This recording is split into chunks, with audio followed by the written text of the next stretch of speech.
Today's episode comes to you from the Blue Chew Studio. When you buy 2 months of Blue Chew Gold, you get the third for free with the promo code MyWorld. You'll also receive an additional 10% off plus free overnight shipping on your order at BlueChew.com.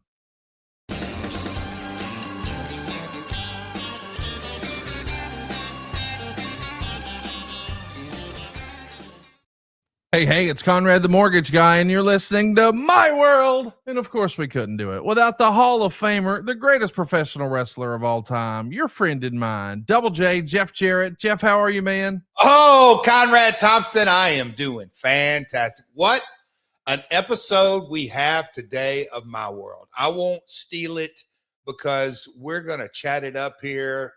Shout out Dave Green. Whole lot of chatter, but boy, oh boy.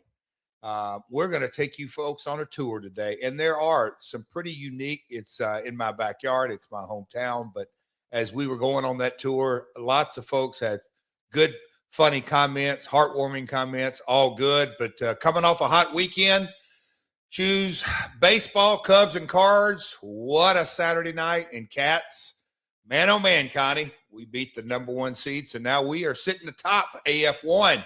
Cats are on a roll. We got Beaumont rolling in this Saturday, but we are on our way. We essentially, you never know what the future holds, but we essentially secured a 1 or 2 seed, which means we have a home playoff game, which means Double J and the crew got work to do, but a lot of fun.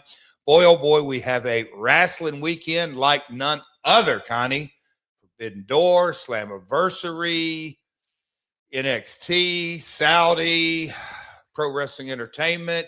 You got anything going on in Alabama? That good for nothing Adam Priest maybe rolling around in some dirt down there in Bama? I don't know. But Connie, what you got on your mind today? Man, the entire wrestling world is talking about TNA. Of course, it feels like there's been a lot of moving parts over there. I should wish you a belated happy anniversary. Last week would have been the 24-year anniversary of your very first TNA show. Of course, it was right there in my hometown of Huntsville, Alabama. You were there, I was there, and little did we know that company would still be chugging along 24 years later. It's changed iterations quite a bit. You can see more about that in the coming weeks on Dark Side of the Ring. There's not a 1-part, not a 2-part, but a 3-part about the story of TNA and Jeff Jarrett's life. It's going to be dropping on Vice on the 7th of July. We are going to be talking about it extensively here on the program, but it feels like everybody is talking about TNA right now. After we recorded last week, it came out that Tommy Dreamer has parted ways with TNA. He was sort of, I wouldn't call him the quote unquote big boss. We all know that's Carlos Silva, but when it comes to captaining the ship creatively and presenting the wrestling product, I've been led to believe that by and large, that was Tommy Dreamer. And now that is not the case. He announced his departure last Wednesday on Busted Open. Jeff, did you know that was coming? Are you surprised? What's your immediate knee-jerk reaction to hearing that TNA is making a change with regard to Tommy Dreamer? You know what? That announcement absolutely confirmed to me how little I really do know. Other than, I hear about, well, you probably hear more than I do, but the average fan. And look, I know Carlos sits at the top and Dreamer and Delirious and, that post-production facility, the bus tour we're going to share as a part of this episode, it kind of dives in the history and obviously in so many ways, the good, the bad, everything in between. Karen will say this more loud than I will. It's an emotional journey, if you will. But yeah, multiple leaderships and man, oh man, what a journey, 24 years. But Conrad, it told me that I'm well aware. I don't really know the inner workings, none of my business of TNA. But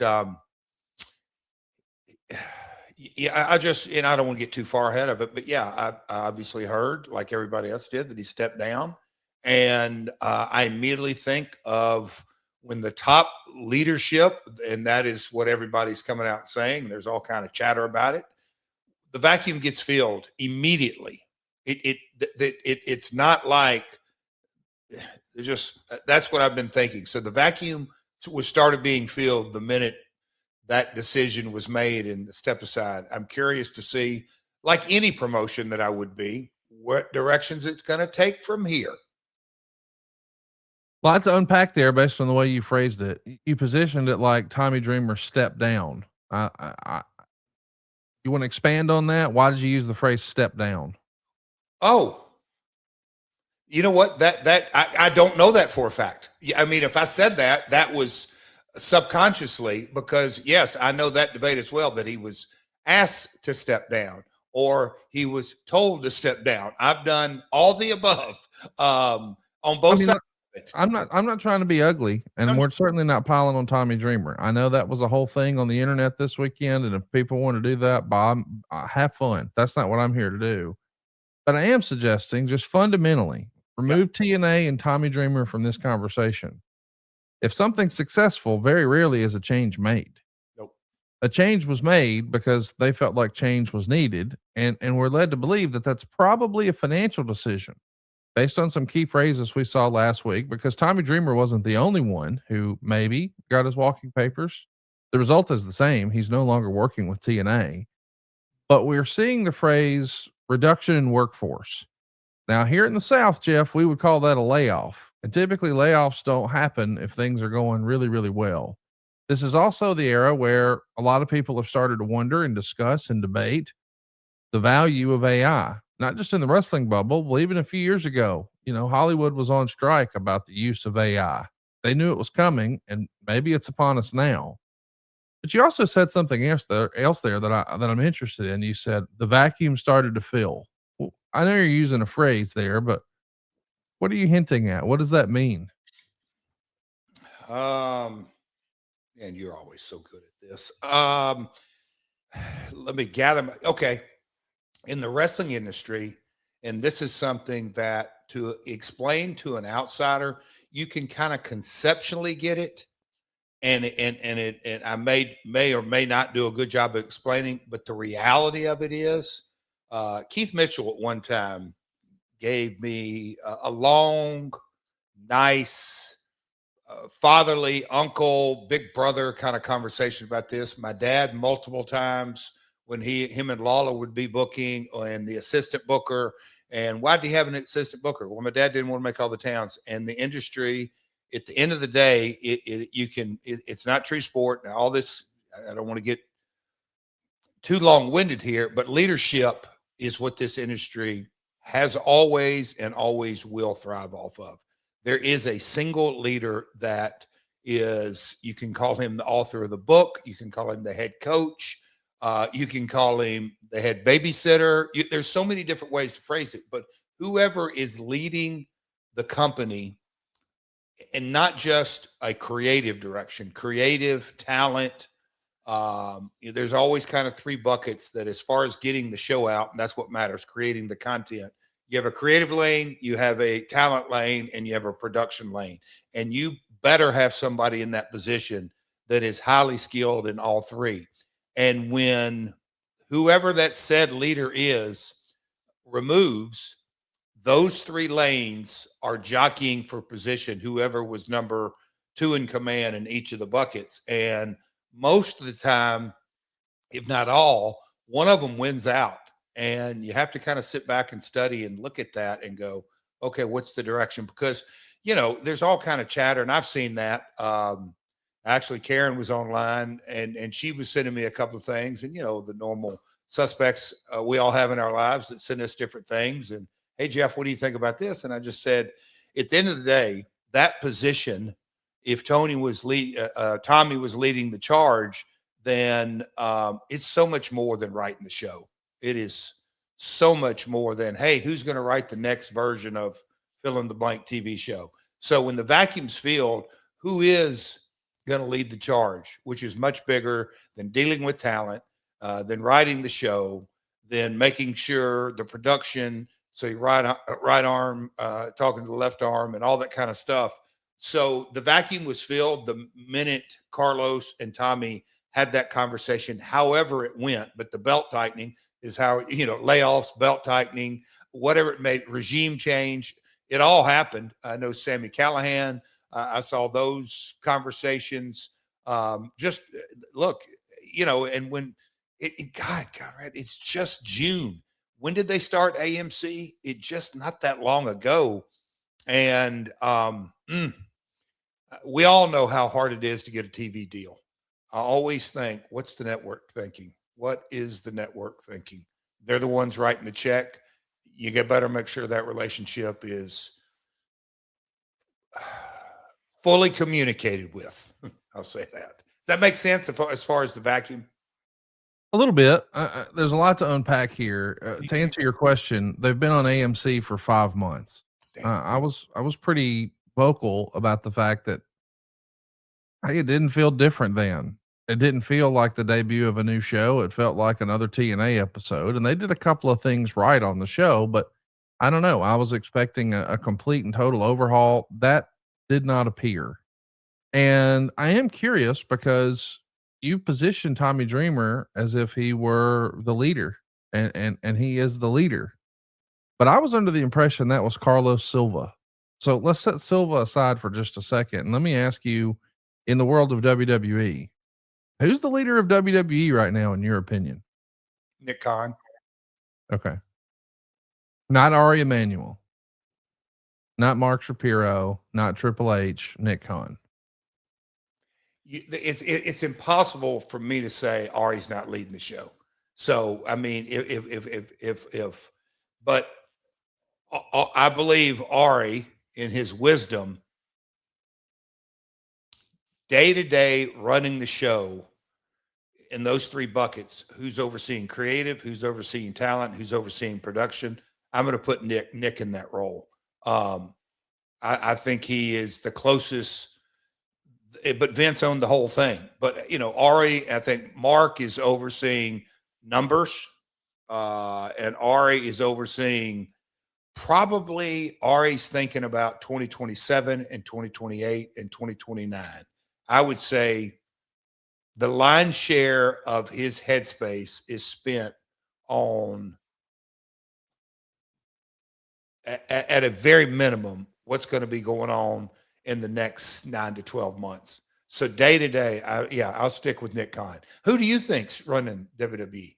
I think it's Nick Khan. I mean, Okay. that's kind of where I was going to land at the same time, because I do feel like Ari Emanuel, obviously he's going to steer the ship overall, but to pivot again and go to the UFC side, I think most people would say, hey, it's Dana in the big seat, and Hunter Campbell is his right-hand man, matchmaker, whatever you want to call it.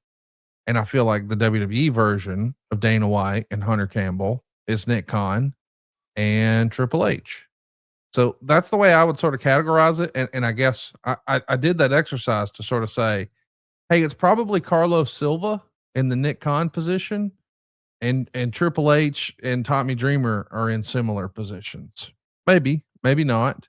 Here's what we do know. Tommy Dreamer has obviously was a big part of ECW behind the scenes, sitting under Paul Heyman's learning tree, and worked in developmental a little bit for WWE with OVW and in other areas. And then I had an office job with WWE, and obviously wrestled for WWE as well. But he spent some time in TNA. He spent some time doing his own independent company. He's been a podcaster. He's on Busted Open. I mean, he is a wrestling luminary, a talking head, a pundit. He checks every box. Eric Bischoff was kind of critical of Tommy Dreamer last week when we were talking about this news on his podcast, 83 Weeks. And he said that he felt like Tommy Dreamer had very limited experience as far as running a television wrestling company. And Sami Callihan, another name that we all heard last week, was relieved of his duties from TNA. Now, he on camera is a former TNA world champion and has been a mainstay there for a long time. I haven't been there. I'm not there, but I guess behind the scenes, he wore a lot of different hats, and he was expecting a call that maybe he was getting moved up to be a more active member of the creative process with TNA. And in fact, they cut him loose, and he's done subsequent interviews and made subsequent posts on social. He does have a phenomenally successful independent that I want everybody to go check out, Pro Wrestling Revolver. He does a phenomenal job with it. It's unanimously loved by wrestling fans. If you're not familiar with Revolver, it's worth a Google. But he made a comment I wanted to ask you about, because he said the same 10 people have had these jobs in wrestling for 2 decades. And of course, he's talking about guys behind the scenes, the power brokers, maybe like Dusty Rhodes would have said in the 80s, that it's really been the same 10 guys for the past couple of decades. But then you hear a guy like Eric say, yeah, Tommy Dreamer doesn't have significant television experience. But that's sort of chicken and the egg, right? How do you get experience unless you're given the opportunity? And I know that you've been pretty vocal at different points saying the format needs to change. By and large, in wrestling is using the exact same format for the better part of 30 years. Mhm. So I wanted to see what you thought of Sammy Callahan's statement about, hey, behind the scenes, it's like the same 10 guys for the last 20 years. And maybe he's speaking from the same hymn book that you are about, hey, the formula hasn't changed in like 30 years. Is it time for new blood, or do you need experience right now if you're TNA? You know, at different stages of my life, I would have answered this question completely differently. And I don't know exactly who he's talking about, the same 10 people generally, but at the end of the day, not just the wrestling business, every business is about relationships. And so it is one thing to, and look, I, I don't think I can say it loud enough. The business, the format of professional wrestling has not changed. I think it is in desperate need of change in so many ways, and have said it since 2011, 2012. But in that, and I have failed many times, but I think you have to have the ability to say, okay, how can I go to the powers that be, the people that are decision makers, and sell them, convince them, show them, tee things up, and show them, hey, we can do things differently, and grow this or give it a shot. It's salesmanship that, at the end of the day, the people who control not just the purse strings, excuse me, the decision, they haven't changed. You look at a Nick Khan, and he moved into that seat, obviously from Vince. His revenues have gone up. So I think me and Nick sit down, he could make a hell of a convincing argument and say, no, Jeff, look at the revenues. Format doesn't need changing at all. It's hard for me to argue that. On the flip side of that is that you could say, yes, it's changing, but man, oh man, are we growing the audience? He's growing revenues. Are we growing the audience? Then all of a sudden you get into spinning numbers and not spinning numbers and what's real, and that transition, which is huge. Conrad, that Mark Cuban statement that, in a lot of ways, the NFL changed the game because they made ratings irrelevant and subscriptions. So we're in that transition of, the metrics, the barometers, what really matters, that would dictate a change or force a change. We're in that transition that, no, ratings is not the number one. It's retention, it's streams and all that, and which gets into revenue. It is, I don't say convoluted, but it's much more cloudy picture. And that's where kind of experience sitting in the seat will always trump out. You said, kind of, do you stick with new ideas or do you stick with the experience? Well, the experience most often will overrule, because they're going to say, hey man, I got to protect and stick with, quote unquote, what's working. And the reason you can say it's working is because it's worked in the past. The real metrics, it's so far from an exact science now. It's never really been an exact science, but because again, like WWE, you can't even give a measurable to say year over year. Let's look at live events, non-televised events. There are no comps really, because they really haven't run them steadily. So now you just get into Raw and SmackDown and the international. So just the business continues to evolve, and in your gut and in your bottom line is what you have to go by. So, Conrad, I do think, and we've said this multiple times on here, the business is changing right before our very eyes. I just think so many of us don't know really where it's going, which is kind of makes it fun for me too. I don't know that you gave me an answer. I didn't. What was your what's your specific question? Which is funny. I agree. I was asking, what we're talking about. Sammy Callahan. He was basically asserting that the same 10 guys have had these jobs for 2 decades. Well, then go take it. I would say to him, I can't really disagree with you. Then, and he has started his own company, and so rock and roll. Hang on, let me tag back in here. Okay. The reason the format hasn't changed in the last 30 years is because it's the same 10 guys doing it. I concur. And the format that we're all using right now, who started it? The Attitude Era, that genre of. You're not going to say Nitro? Oh, well, okay. I was okay. Nitro. I'm asking. I'm with you. Did Nitro change the formula? Because beforehand, Raw was a lot of enhancement matches more often than not. And that's where, and I get it, because Raw was on Monday nights, and I think that went from a weekend program. I think it's vitally important Raw being on Monday nights. Was it the complete game changer? No, but it put it on Monday nights, which I think took wrestling out of weekend programming. It had really, generally speaking, never been done. Well, prime time had been around before. I mean, but it was a desk format. It wasn't. I get it. That's what I'm saying is, but the live aspect of Nitro radically changed everything. So yes, no doubt. But that guy, Eric Bischoff, yes, who was the new guy, he was the C string announcer, is the way he was positioned. He brought in a completely different look and feel. Yep. And the result, of course, is the format that we're still using to this day. My point was, it took a new person way back in 1995 saying, hey, we're going to try something new. It's 31 years ago. Mm-hmm. I think it's time to lean into another new person. Now, granted, you would say on the other channel, well, hey, AEW's doing that with Tony Khan. No argument there. But I think when we're talking about the same 10 people, let's just look inside of a TNA bubble. It was Bruce Pritchard. It was Dutch Mantel. It was Vince Russo.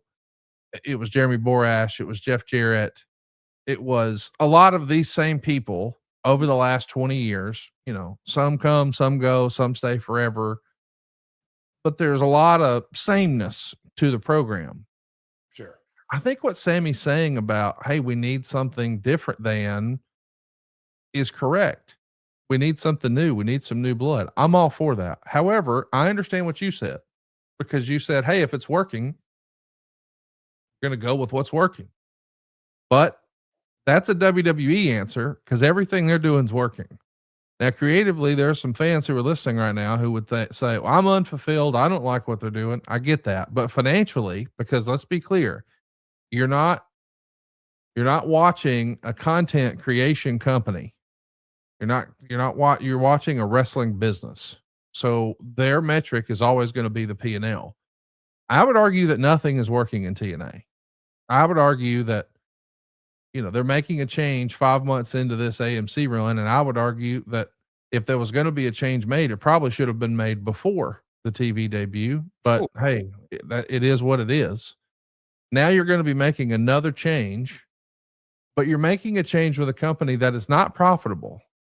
And that's not, and I'm not picking on TNA. I'm just saying, if TNA were the corner grocery store, they'd have been out of business a long time ago. Is that fair to say, Jeff? No doubt. Sorry for that. So no doubt what I thought, here's the thought starter I was going to throw at you. Why did AMC sign them up? Here's the interesting thing about that. I think it's one of those where they felt like, hey, we can get affordable programming that may bring an audience, and we see what people are paying for WWE. Yes, and what and allegedly they're paying for AEW. We don't know any of these details. I only say allegedly, don't get cute, because AEW is not publicly traded. But we can look up and see exactly what's happening. Yeah. On the WWE side of things. So I'm saying all that to say, I think they probably just thought, hey, there's been some social proof. let's pull the trigger here. This is going to be a worthwhile investment. But to this day, Jeff, I don't know that any of us know the amount. Conveniently, Carlos Silva announced before this TV deal was announced, he was looking for a $10 million a year TV deal. And then when they announced that they had a TV deal, I think people listening said, oh, he must have got his $10 million TV deal. I don't know that to be true, but even if it were true, Eric Bischoff ran the numbers last week, and his best guess about what it costs to produce television is, even if you were trying to be lean and mean, it might be 200 grand a week. Now, if you can do that for 200 grand a week, well, there's your whole $10 million. But now you've still got to pay for, the talent and everything else. So the result is it's a money loser. And we're seeing lots of reports out there, and who knows what's true and what's not. But here's a report from the Observer. Anthem's Len Asper has set a $30 million floor for a potential sale of TNA. His preferred price is $40 to $50 million. And here's the exact language. The premium reflects toxic debt on Anthem's books that any buyer would be expected to absorb. No deal is imminent, but the number is out there. And part of what underpins that price is TNA's deal with AMC. It includes guaranteed money now plus option years that could raise its value down the line. AMC holds first right of refusal for TNA's next media rights negotiation, and that right of first refusal is the wrinkle. A buyer isn't just pricing TNA Wrestling, they're pricing a television deal they don't fully control going forward, and Asper's guaranteed AMC revenue alone gets him most of the way to his floor.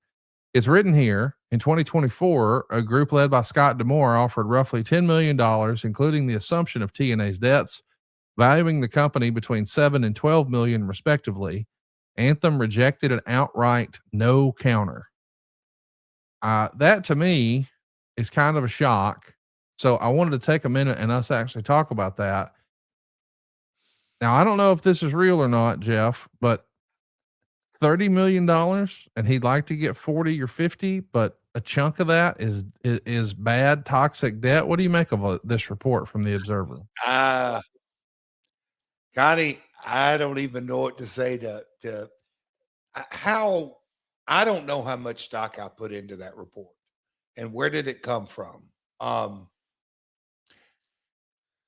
Oh, Conrad. All right, because I felt myself, even a few minutes ago, I forgot what even you asked me. So are you asking me to comment, or are you asking me a specific question on that? Because I don't want to. Do you have any thoughts on your podcast you'd like to share about this report about TNA looking for a buyer? I don't buy the report at all.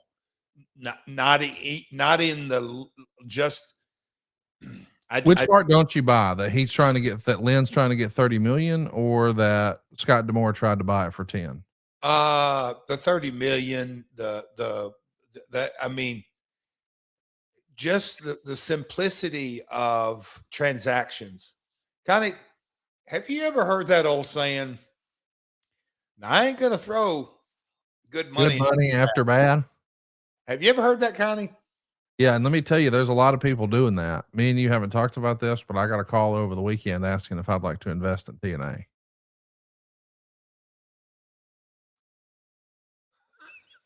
I asked if there was a specific pitch. Said they were working on one. They didn't have one yet.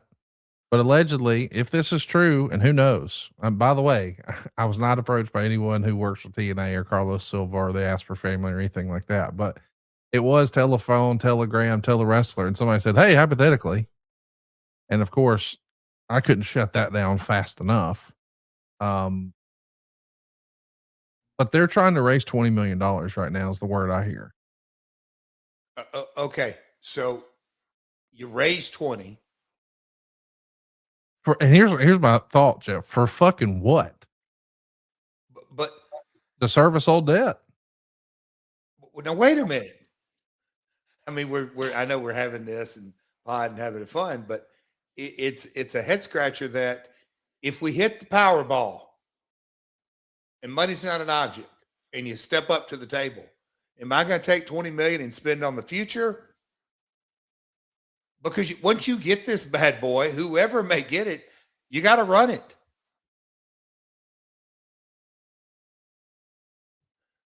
You know where it winds up, right? I mean, well, I don't know for that a fact. I mean, you can look because that's where all of this chatter getting in and WWE. Do they have first right of refusal or like what is that relationship? I think when you drill down into it, Nick Khan may be sitting back in his chair in Vegas or LA or wherever he's based now, just kind of grinning and all that because what what is that relate? I mean, to me, to drill it all the way down, like, and that never comes out. This kind of reporting, Demore's 10 million and a 30 million and a 40 million and the ceiling and toxic deck. And so all this kind of reporting. What's the real deal? What is the real relationship between WWE and TNA? Has that been, everything else is reported on? Where's that report at? Here's the thing. I'm so glad you mentioned it because the thing that jumped off the page to me, and listen, I know people think I don't like him, but I love me some Dave Meltzer. I read his stuff. I can't get enough of his stuff. I love reading his opinion, but boy, the opinion comes through loud and clear. Because the debt that TNA has is categorized as toxic debt. The debt that WWE and or AEW have, we don't get that toxic descriptor. It's weird how it's always framed. Like WWE and TKO have a massive amount of debt, multiples of what TNA does. And I know their top line revenue is much, much different too, but I just think it's interesting that we got to throw the phrase toxic in there. I don't think it's as doom and gloom, but I also don't think that the way people are trying to frame Carlos Silva has been fair either. No, he doesn't have a ton of professional wrestling experience, but neither did Eric Bischoff and neither did Tony Khan. I mean, this guy, you know, he led the Professional Fighters League and the World Series of Fighting. And I mean, he comes from the combat sports world. He knows how to do fundraisers. He knows how to build a business. He knows how to run a P&L. He may not know who your favorite wrestler is, and he may not know how to describe a 450 splash, but he's going to figure it out, I think. Yeah, it's a business, man. It's like not necessary. I don't know, but a financial advisor guy over the last 4 or 5 days, and just hey, just he peripherally, but he just you could hear literally him sitting back in his chair, and we're going through this conversation, and then he was bringing me up to speed on different folks in the Nashville community, old money, Conrad, and that's how the conversation started. The new money in town, it just pouring in here, not just major corporations, Starbucks and all that, but there is California money. There is, just a lot of new folks. And my buddy said that on kind of a tail end. He said, man, it's all business. You just have to figure it out. He was sitting back and he said, and I won't mention this gentleman's name, who is a Middle Tennessee, at least 3 generations. I mean, just all that. And he's like, hey man, years ago, that family originally made their money in tobacco farming. And I said, tobacco farming? He said, yeah, this county and this county, can't say too much, but anyway. And he goes, yeah. And he said, the son got into the car business, or that would be the grandfather, and it's generations, and they jumped around kind of from businesses, and I had no idea of the history, and that's when he sat back. And so whether it's Bischoff or Carlos or Nick Khan, I mean, Nick Khan, you think about his trajectory, he was a sports agent that was dealing with not really athletes, it's commentators and personalities and then leagues. Like, yeah, he grew up, he was an usher at WrestleMania 9, but his business acumen is why he's negotiating the shorts and the shirt and the suitcase off many of the highest big boy players in the world. It's just the business acumen. And so at the end of the day, whether you want to be a top talent, head of creative, head of production, run a wrestling company, run a podcast company, run a mortgage company, whatever it may be, you got to figure the business out and can't say, well, this guy, no, you got to figure it out. Dog eat dog world, look inward, not outward. And it's just crazy how all these different flavors have come in and, well, this happened. No. That's not real. Anyway, Fascinating, Conrad. I wonder though. Let's talk about the WWE piece. Meltzer had this to say: TNA's lost a lot of money, and I guess the Aspers, they want a way to sell it and make their money back. That's basically it. WWE can get it anytime they want it, but I don't know. WWE, they usually don't spend a lot of money to buy companies. They spent nothing to buy WCW, Triple H, the company or AAA, the company in Mexico. Uh, Philip, Felipe, Believe. Philippe. That company there spent most of the money, and WWE just kind of, they're going to get it, but they didn't spend as much as people think to get AAA. It was another company that spent the money. They can get TNA, but I don't expect them to pay big money to get TNA. I'm not sure exactly the way that contract works out. I don't know if they could sell to someone other than WWE. WWE would certainly have the right of first refusal on a deal. So there's a lot of interesting things going around. So that's interesting because I've always felt like this first right of refusal thing, and we've heard that rumor for a long time that WWE had first right of refusal to purchase TNA based on their affiliation. I think that's good business by TKO to set it up that way. But if Tony Khan or somebody else wants to make an offer, of course WWE can push the issue and force their hand and make an offer, match it, and win. And I've also often thought, hey, they'll just do a stock deal. Like this could be very easily acquired by WWE as an all stock deal because Mr. Asper, the Asper family, they have nothing to show for it after all these years with TNA. They could at least be made whole and have an opportunity to make some money if they took an all stock deal. But I don't know if WWE can really go offer that right now since they just had that whole MLW dust up a few years ago. Maybe they're just waiting on someone to make that offer. Who knows? But just for talking points, just for shits and gigs, Jeff, allegedly the TNA purchase price that they're looking for. And I haven't been offered to buy it. Nobody said it's for sale for X amount, but that's the rumor, according to Dave Meltzer, that number is out there. They'd love to get 40 or 50, but they'd take 30. Do you know that Ari Emanuel, if he would have bought it personally last year for cash, he still would have made $37 million after he purchased it. My man made $67 million last year as a personal individual and his household income. So he could have very easily just write them a check, still make $37 million last year. This is a gargantuan amount of money to someone off the street. But if you're already in the TKO ecosystem, it doesn't feel like that big of a deal. You disagree? No, I'm just chuckling at just the whole Fugazi. I mean, and and maybe Conrad, I'm the idiot. Maybe I'm the dumbass. But so Meltzer, not that he's 100% accurate on everything, but he said there's a first. Did I read that correctly? He said there is a first right of refusal. WWE has a first right of refusal, and you and I have heard that for a while. Yes. So if that's true, boy, oh boy, hey man, let's give them this talent. Let's give them this talent. Let's get them on that WWE train here and get the audience of TNA and WWE and NXT, and let's kind of marry them up. Hey man, let's even do a TNA NXT kind of storyline battle. Okay, yeah, we're rolling along. Nope. You need somebody for Slamversary? Oh, we're booked up that weekend. Need somebody for Bound for Glory? I'll be damned. We'd love to give you this amount of talent, but we got AAA booked. We got this, we got that, we got this, we got that. TNA audience is sitting there going, man, something feels different about this product. I'm not sure what's missing, but okay, well, okay, yep.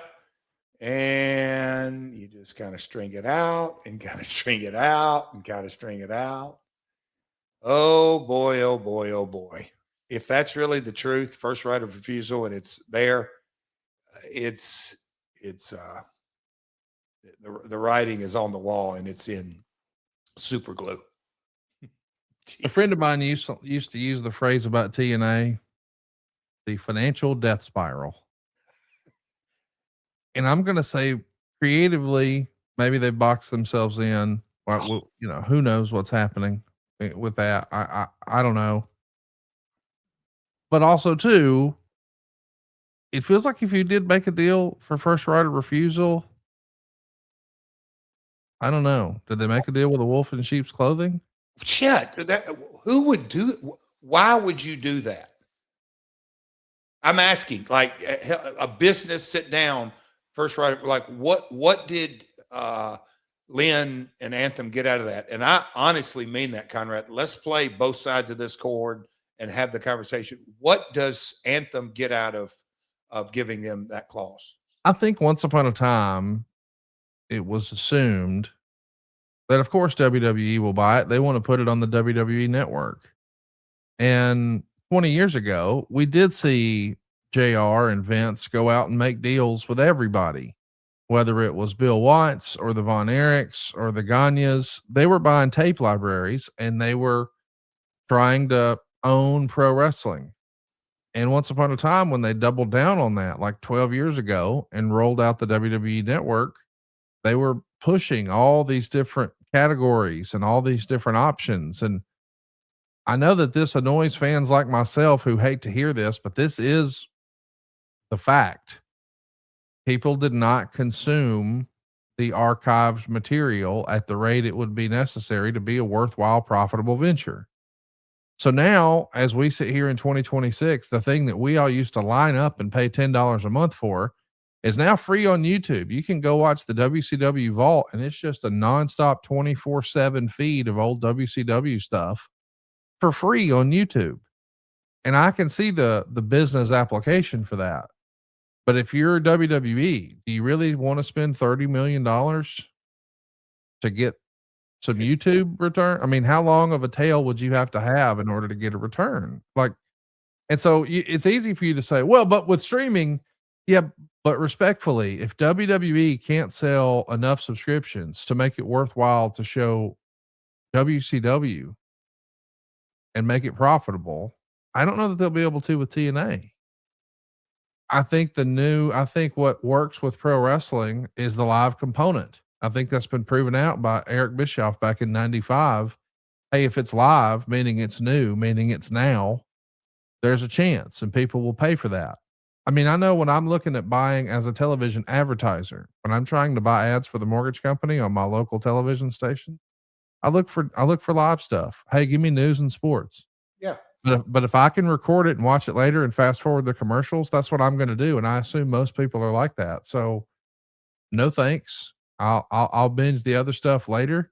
I'm going to watch my local TV for sports and news. Otherwise, I kind of don't care. I think it's going to be interesting what shakes out for TNA, but I got to tell you, I love that here we are on the anniversary month of TNA and we're still all talking about it 24 years later. I feel like I come into this every year almost like Jim Carrey and Dumb and Dumber. So you're saying there's a chance, because I'm this delusional optimist. I want it to succeed. I want it to be hugely successful. I hate to see people losing their jobs. I hate to hear that Mike Santana's contract is up next month. I'm excited for him if that means he gets to go to WWE, but it's like, damn, how many more arrows can TNA take here? We need some good freaking news for once. I was sitting there going back to, and Conrad, I don't know that on the pod we've ever discussed Philippe. I remember when I was still working with AAA, understanding the who, what, when, and where of that group, and understanding how all that was fitting together. And you kind of see what they're doing with the AAA brand. It's like, oh, we've said it maybe in private, buy it right, acquire it right. Is that a part of all this? At the end of the day, the brand's been around 24 years. Interesting to see where it goes. Like you said, Slamversary this weekend. It's one of 4 events, which is huge. Forbidden Door, which brings in New Japan and CMLL and Stardom, 3 other promotions. So big picture, industry's healthy, very healthy. So there you have it, pal. Last year at Slamversary, as a reminder, they ran New York, Elmont, New York. They had 7,600 people in the building.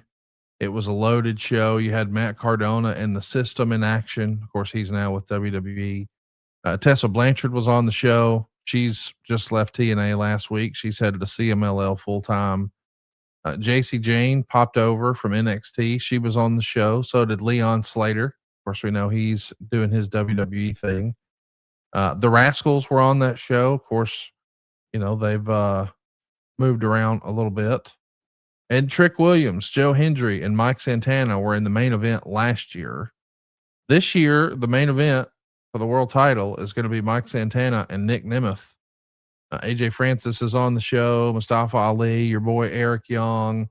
There's lots of fun stuff that's going to be on the show this weekend, but I hope that we get some positive news coming out of it. TNA, I think, needs some positive PR and some buzz. We need a feel good moment. We need, I don't know, something to look forward to.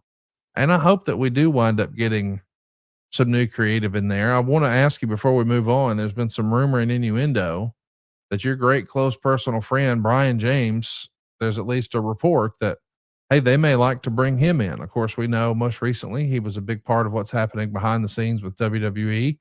As I understand it, he's been absolutely cleaning up, doing meet and greets as part of the New Age Outlaws. People want to see and hear from him. And he's even going to be doing a show about a month from now at Center Stage for QT Marshall's 1FW doing commentary. So that's kind of cool. But would you be surprised to see Brian James in the big seat at TNA? Well, but either way, nothing would surprise me about Road Dogg. We've texted back and forth, and when he left WWE, and he was genuinely excited because he hadn't done the meet and greets and the circuit, and him and Billy and the New Age Outlaws and all that stuff.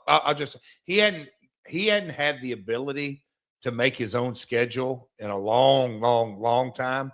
And he was more excited about that than anything. So no, it wouldn't surprise me either way.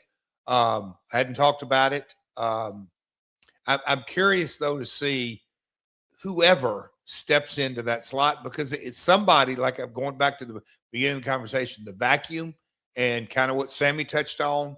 What are they bringing to the table? That is what most excites me about the evolution of the industry. Somebody's going to get in the seat of a 24-year-old company that has an AMC TV deal. What are they bringing to the table? What innovation, what newness, freshness, however it may be. I don't know. I can't wait to see what happens. I hope everybody will support and check out Slamversary this weekend. They've got a big show on Sunday. Of course, we're also going to be talking about AEW's Forbidden Door and the Saudi Arabia show. We're going to do all of that. But before we do, I wanted to have a little fun. I don't know if you saw this report, but Cody Rhodes had a phenomenal conversation recently where he revealed that when he passes away, and Lord, you and I hope that's 100 years from now, but when the sand through the hourglass is finished for the Great American Nightmare, he wants his funeral to be fully gimmicked. He wants all the wrestlers who attend his funeral and his passing to show up in their full wrestling garb. And he wants to be buried in his American Nightmare robe.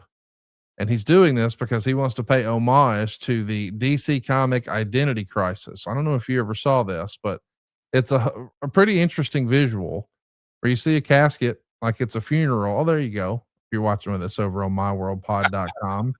You see all the guys attending the funeral in full gimmick.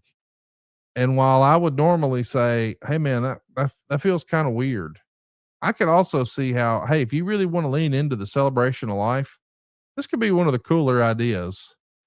Could you ever imagine yourself wearing the Venetian blinds and the light up hat and riding in on a horse to a funeral? Well, never say never in this industry. That's interesting. Wonder where he came. I see the idea, but wonder what, I don't know. It's good podcast chatter. It's good water cooler chatter, and it would certainly, if someone wants their funeral on TMZ, can you imagine the clips of that?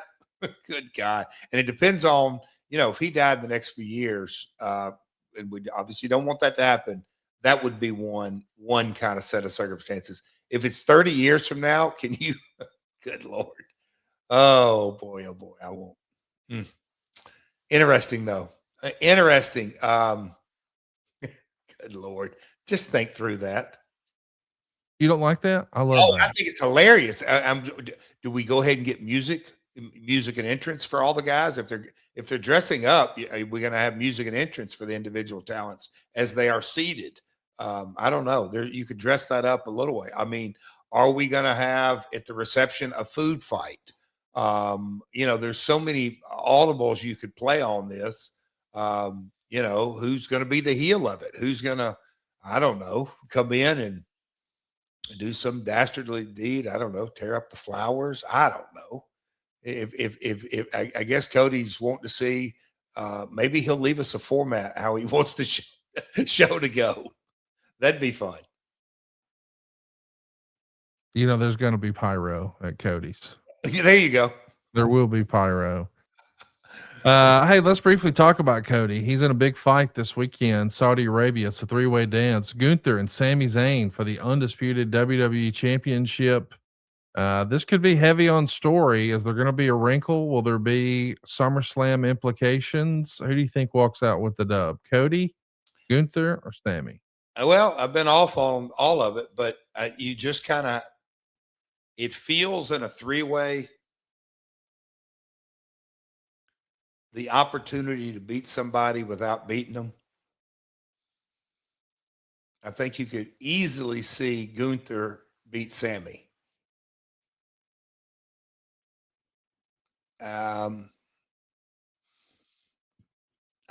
If you're asking, holding the gun to me, wanting a little chatter, wanting a prediction, Gunther over Sami, and we have a new champion. That'll be interesting. What do you guys think? Would you like to see Gunther be the champion? Is that going to set up the rematch for SummerSlam? Is it something else? I also wanted to ask you about Obafemi and Jey Uso. They're in the finals for the King of the Ring. There's been a lot of chatter about both of these guys. What do you think? Is it time for Oba to be the King of the Ring, or do you crown Jey Uso? Tailor made for my man Oba. Obafemi, he will be the 2026 brand new Howard Finkel voice, King of the Ring.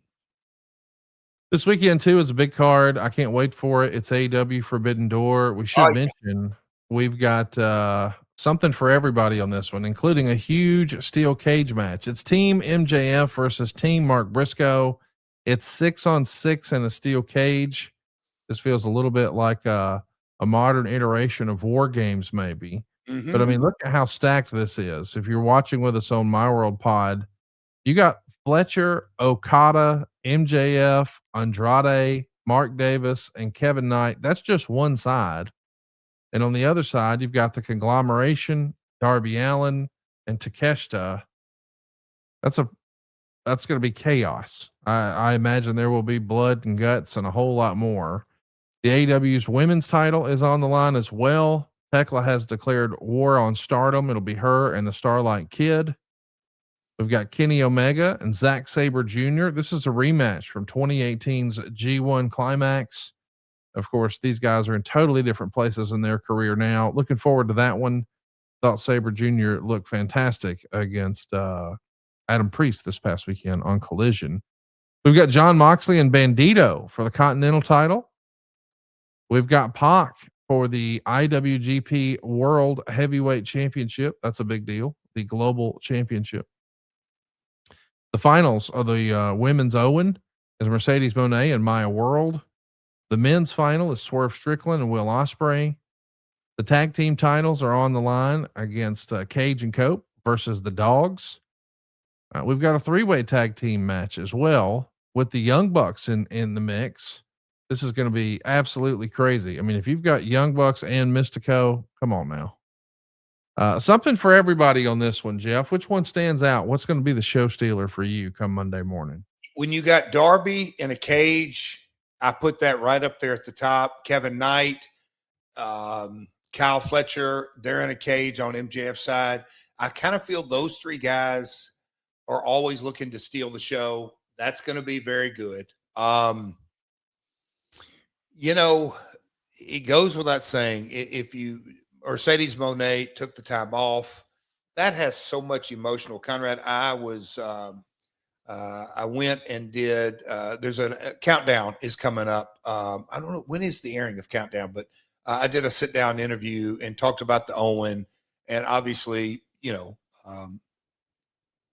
will the opportunity to go, and what a like it takes me back to kind of the Shawn Michaels, San Antonio, feel good. The boy next door grew up in his hometown. Will at Wembley Stadium, his roots in there. So that part of the Owen, the male side is cool, but boy, oh boy, Mercedes and Maya, that story is her older brother in passing, and it's like a 1 in a billion, 1 in a million long shot. That is a feel good story, and we know how AEW is not afraid to, I'll say, give the people exactly what they want. You hit on the Bucks, crazy good. That's going to be good. I do think the dogs. I love.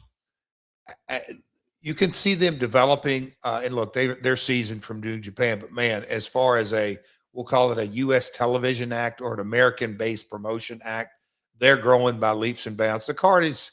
It always ends up being stacked, and you're trying to, all right, who's going to steal the show here? But I'm going to be. I'll say this: I'm going to be very surprised if Omega doesn't steal the show. And that, like, oh, Jeff, that's an easy layup. Well, kind of look at the layout, the layout. These matches, the Bucks in a 3-way tag. We could go match after match after match, but Omega versus Zach, I think, has the makings. Everybody's going to say it's good. I think Zach has something to prove. I don't know that we can say he's had his breakout American match. And if you're going to have one, it's going to be against Kenny. And I think where Kenny's at in his career, he's coming with his A game. He's probably coming, and I say this with 100% sincerity, he's probably coming more to prove something to himself than anybody else. And when you are playing against yourself, I think you try harder with more effort because he's got something to prove. So I'm really looking forward to Kenny's match in a lot of ways. But man, there's a bunch of good ones. It's a stacked card. Again, nobody does AEW pay-per-view. The countdown show that will be previewed this weekend, check it out. Last Outlaw's on there. But man, there is some meaningful content. And I said some things from the heart that I absolutely meant. The Owen championships are always fun and always very special to me. The countdown shows usually air immediately after Dynamite, so be sure to check that out tomorrow night. Of course, it'll also be on the AEW YouTube. I agree with you. I think Zack Sabre Jr. and Kenny Omega is going to be a hard act to follow. I know that cage match is going to be an unbelievable visual. You've got the 3 tag teams with the Young Bucks and Mystico. It's going to be lucha style. It's going to be a spectacle. But I'm kind of looking forward to Ospreay Swerve. It feels like, if you're paying attention to the marketing, that when you look at Wembley, Ospreay is the featured performer. So it feels like, hey, a lot of people are banking on this one to be a show stealer. I think we're all going to be talking about it on Monday morning. Something else I want to talk about on our Monday morning, as you and I are recording, is this day in Double J history. Oh, as folks are listening to this is one of the more fascinating dates in your history. If we go back to 1998, now, yes, you're under contract in June of 98 to WWE. You're strutting ass out there alongside Tennessee Lee. And that's not what we're talking about. We're talking about your return to Memphis for Power Pro Wrestling at the Mid-South Coliseum. Believe it or not, Power Pro Wrestling would you call that the ancestor, if you will, to the USWA? Yeah, it was. It was the kind of the final, I'll say, the last breath of the Memphis territory. I mean, we can debate when it was put on life support, but the very last few breaths were Power Pro. The PG-13 run and that episode we'll talk about. But yeah, I'd say Power Pro was kind of the last breaths of the lineage of the territory. The USWA folded in late 1997. Your dad is going to go off and start developing land and overhauling and building gas stations and make millions of dollars doing that. Of course, we know Jerry the King Lawler is still going to be cashing those Attitude Era checks and doing quite well with the WWE. So, in the ashes of the CWA and the USWA, here comes Power Pro, and they run the Mid-South Coliseum on June 23rd, 1998. There's 3,500 fans there, which was very much a strong card for Memphis in this era. On the undercard, you had Miss Jackie getting a win over Derek King. You have the Rock and Roll Express. I'm talking about Ricky and Robert getting a win over Bart Gunn and Bob Holly. You remember them as the new Midnight Express. There was an anything goes tag team match with Bill Dundee and the Boogie Woogie Man and King Mabel and Moondog Squad on one side. And I can't believe this is real, but BJ Awesome, Coco Beware, Tony Falk, Tracy Smothers, and others on the other side. Wow. In singles action, we had Brian Christopher, Grandmaster Sexay, as you may know him, against Jesse James, who we know is the Road Dogg. He was on this card. And the main event that night was Jerry Lawler.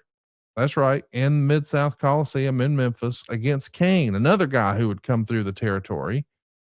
But right before that main event, we had Jeff Jarrett versus Billy Joe Travis. Oh gosh. And you guys had so much shared history going back to the very beginning of your career. I knew that this would be one you would remember fondly. Really the last time you would wrestle Billy Joe Travis, a guy that you had wrestled a ton of times.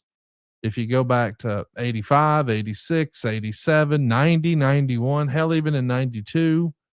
But here in 98, the idea that Double J is in the Mid-South Coliseum feels like a big deal.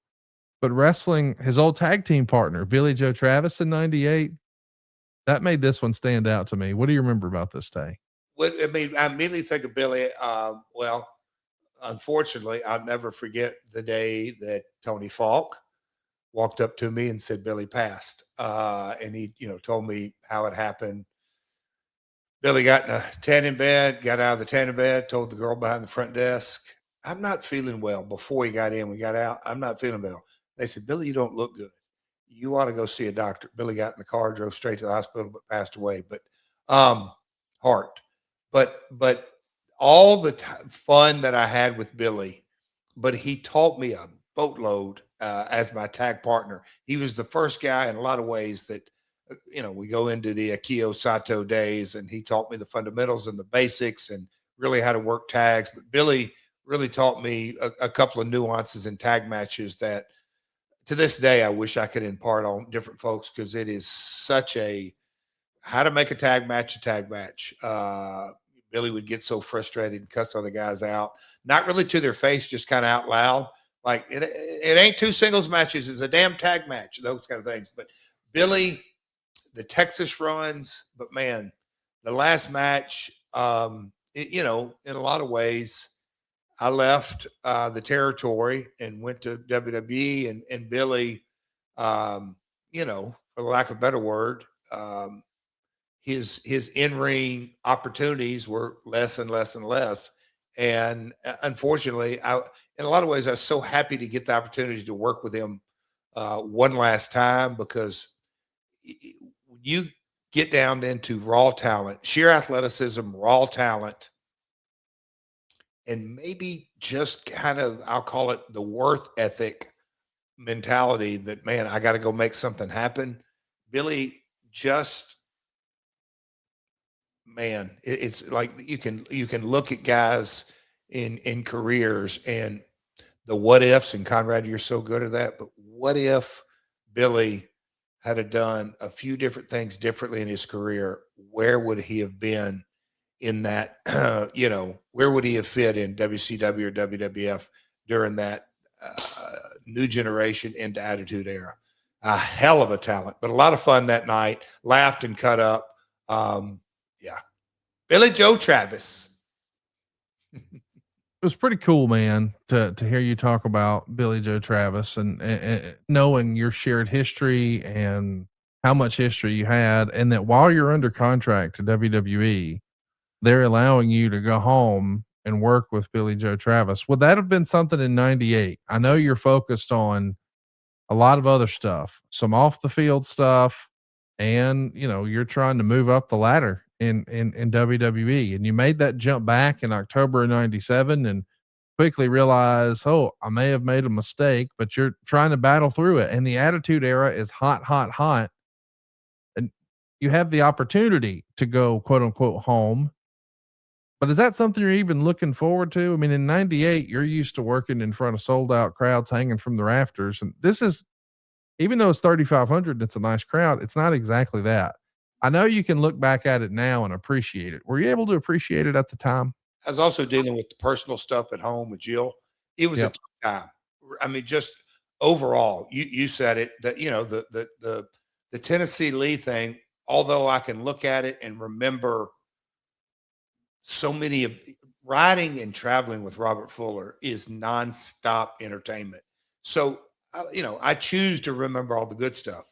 The reality is, and it was, I can't put a finger on exactly when I knew this ain't going to work, but it was, there came a time during that run that it's like, okay, Double J and Tennessee Lee and the White Horse and the cowboy hat and all that went together, let alone the personality of Jeff and Stone Cold. We'd tried to work, all that nonsense. And then my personal stuff, a lot of it runs together. But I choose today to be very grateful for all the opportunity, but it wasn't some magical time. I'd be bullshitting you right here, Cody, if I said, yeah, it was a magical time in my career. It wasn't. I was battling several different kind of set of circumstances, but I do remember specifically Randy Hales, the crew. Yeah, I'd love to go back home one time. I owe it to the territory.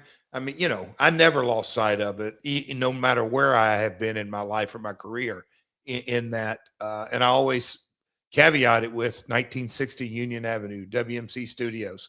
That is really the nuts and bolts of so much. We talked about it either last week or the week before.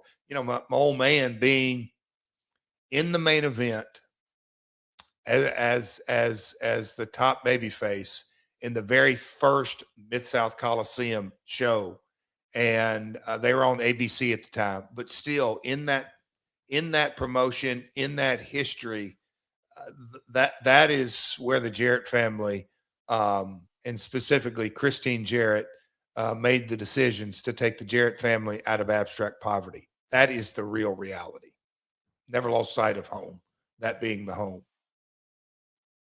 Speaking of home, there's a great account. I think it's called Abandoned Southeast over on Instagram. And they posted something over the weekend that I thought was worth us exploring together. They posted video and some still photos from the inside of the Mid-South Coliseum.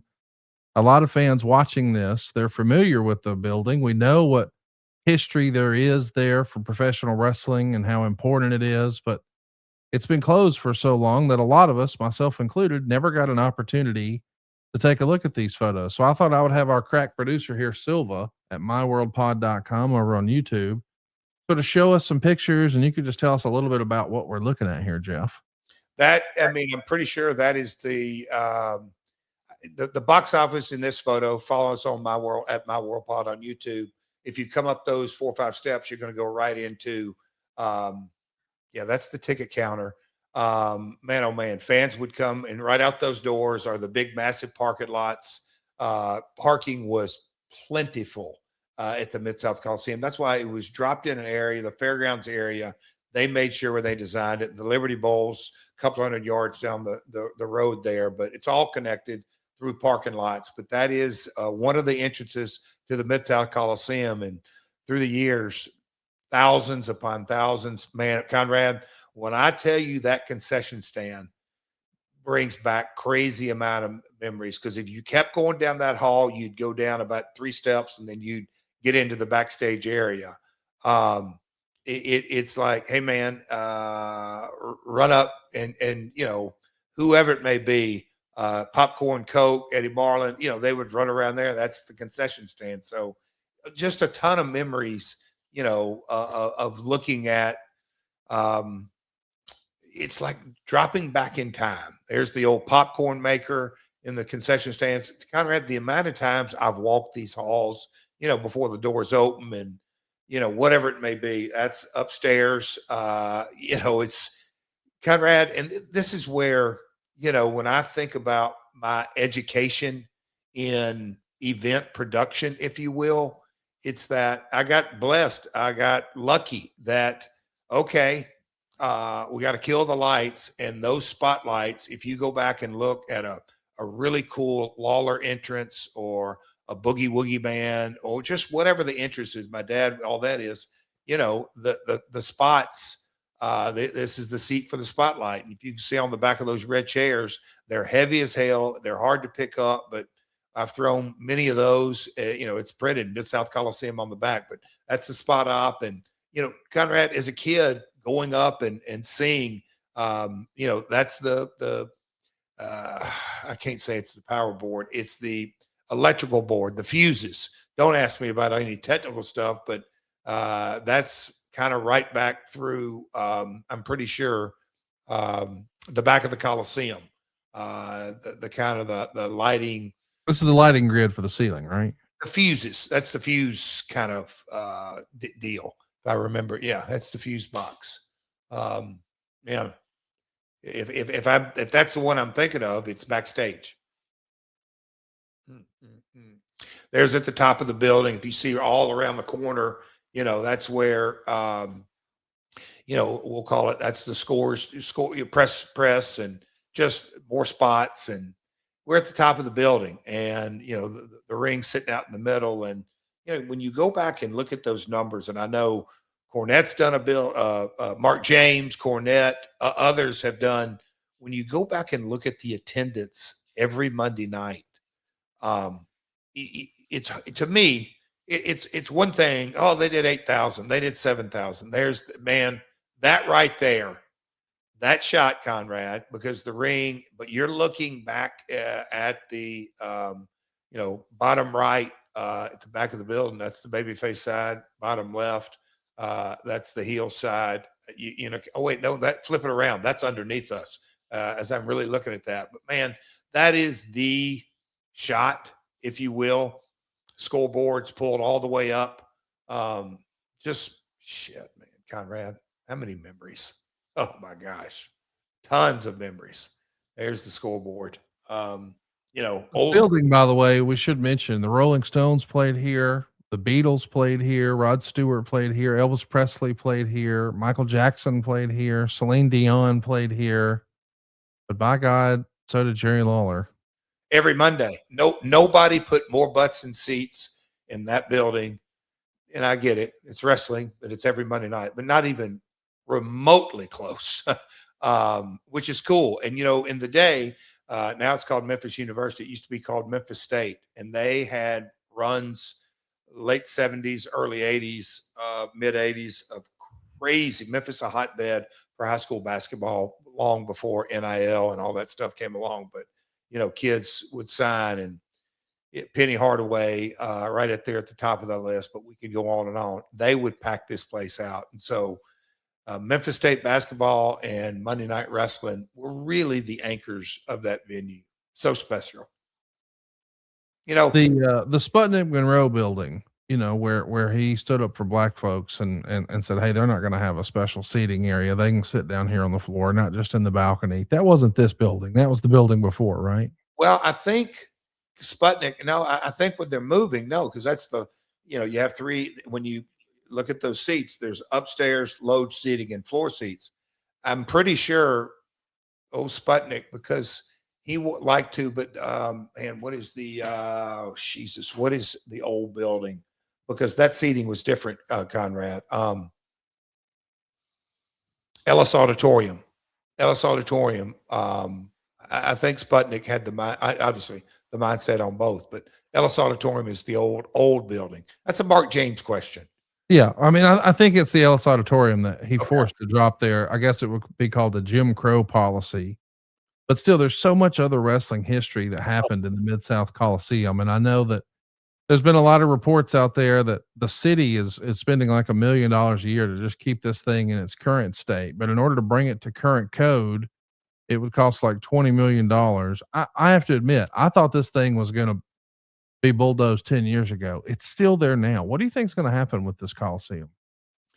I'd love to know how they run those numbers, because I think in that city, let's be real, they got the Forum downtown, which is a massive NBA size building, cream of the crop. It's not new anymore. It's getting a little time on it, but that kind of 8,000 to 10,000 seat building, managed correctly, where it sits from a geographical point of view, I'm not so sure that you couldn't figure a way to get some city money, some county money, some state money, and then some private money, Conrad. And but because again, parking, dropping the real estate alone, Conrad, is super valuable. So I've always held out hope that going back to the theme of our show, the business mind got in there and said, okay, relationships are everything. Let me get with the mayor. Let me get with the county. Let me get with the state. Let me get with the right real estate folks. Maybe figure out the old new slogan out there, Conrad. What do they call it? Live, work, and play. That if you didn't kind of revolutionize and put, drop some condominiums, townhomes, people where they can live there, and then maybe build out some different restaurants and all that, I think it could be revitalized. And I think it would, again, where it's located, get out a map, it's super valuable property. So I'm going to hold out hope that the right minds get in there, because the structure's there. Obviously, you're going to have to put suites in. You can do that. And I'm sure, get it to codes. And I mean, all kinds of codes, get that. But man, oh man, I think there is so much history that you couldn't make that kind of a calling card of it as well. Mute. I love talking about the history of Tennessee wrestling, and boy, you spent a lot of time talking about it a few weeks ago when we did a bus tour of Nashville. We had a group of our super supporters, our family from ringclassics.com. We actually had a live studio audience today. Want to give a little love to Coach Keith Morrison, Bad Bunny Slim, Coach Rosie was in the house. Greatly appreciate Derek Zoo stopping by. Shout out to the Alex Podcast Network. Jerry Von Sprecken, 1969. We appreciate you guys and your support. And a handful of y'all were hanging out with us in Middle Tennessee about a month ago, where we celebrated 40 years of Jeff Jarrett. And there's so much rich wrestling history. I thought, you know what? We can't just show a map and show pictures. We're here. By God, let's go see it live and in living color. We were joined by a very special, close personal family friend of yours. I can't wait for you guys to check it out. Hit that subscribe button, tell a friend, and we'll see you next week talking about the good, the bad, and the ugly of professional wrestling. But right now, let's go down memory lane with old Double J on a bus tour. Let's take a look. Peace, boys. All right, Ring Classics crew. We are taking off on the bus tour of Hendersonville. Several stops along the way. Our first little passing by that we're going to make here in a second is by request. We're going to be just driving by Waffle House. That's steak and eggs, medium rare, 6 white, scrambled hard, 2 over medium, steamed, few onions, unsweet tea. That's the order. But as we get going, I'd like to introduce a man that has, I don't know that I would be standing here 40 years of Jarrett without this guy. He was my first match. We have remained friends, co-workers, all kinds of stuff, but worked with him hundreds, if not thousands of times, all the way up to the early TNA days. A lot of people don't know that, but this guy manned the go position and the asylum days. So none other than, let's give a big Ring Classics round of applause to none other than Tony Falk. Thank you. All right, I'm happy to be here. Tony, have you ever eaten Waffle House with me? A time or two, I guarantee you. It's been probably more than that. But before we get going any further, I just want to say I'm so happy to be here with everyone, and we're going to have a fun day. We're going to have a fun time. And when you look back on this day in years to come, I want you to have a big smile on your face, because we're going to make a lot of memories and have a good time here. All right? All right. How about it? So on your left is the Waffle House. Right there. I hit many a time right there. That Waffle That's House. kind of the new one. There's one on the other side of town that's been around. Yeah, the older one. Right here we are going to be taking a left on Indian Lake Boulevard. The schools are here. Any Tommy Rich fans on the bus? So it's the middle school now, but we're going to be passing the middle school and the high school. But the middle school used to be the high school, and so I guess Tommy would be the most famous professional wrestling graduate. Wouldn't you say, Tony? Yes. Yeah. Right there, Tommy Richardson.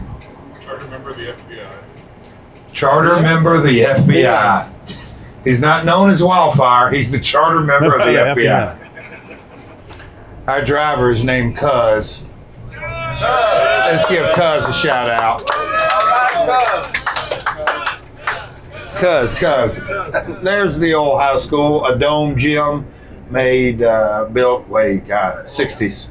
My stepmom, Deborah Marlin, also a graduate of there. So, Commandos, that's right, Commandos. Tony just graduated. Also, another guy that went there. I don't think he graduated. You may be familiar with this guy, Jamie Dundee. Him and Taylor Swift. That's the only thing they have in common. They both went to school there, but didn't graduate. Jamie Dundee went to right here at Nanny Berry. He went to this. That's his elementary school. This is kind of getting into the heart of old Hendersonville. It's known as the Indian Lake Peninsula as we drive back through here. The lake will be over to our right. How's the fishing there? They have smallmouth bass tournaments. It's a lot of good fishing. Really good fishing. Smallmouth, largemouth, crappie, brim, but a lot of fishing, a lot of catfish. You see Cody Angle's Instagram. He's caught his fair share of catfish out of there now.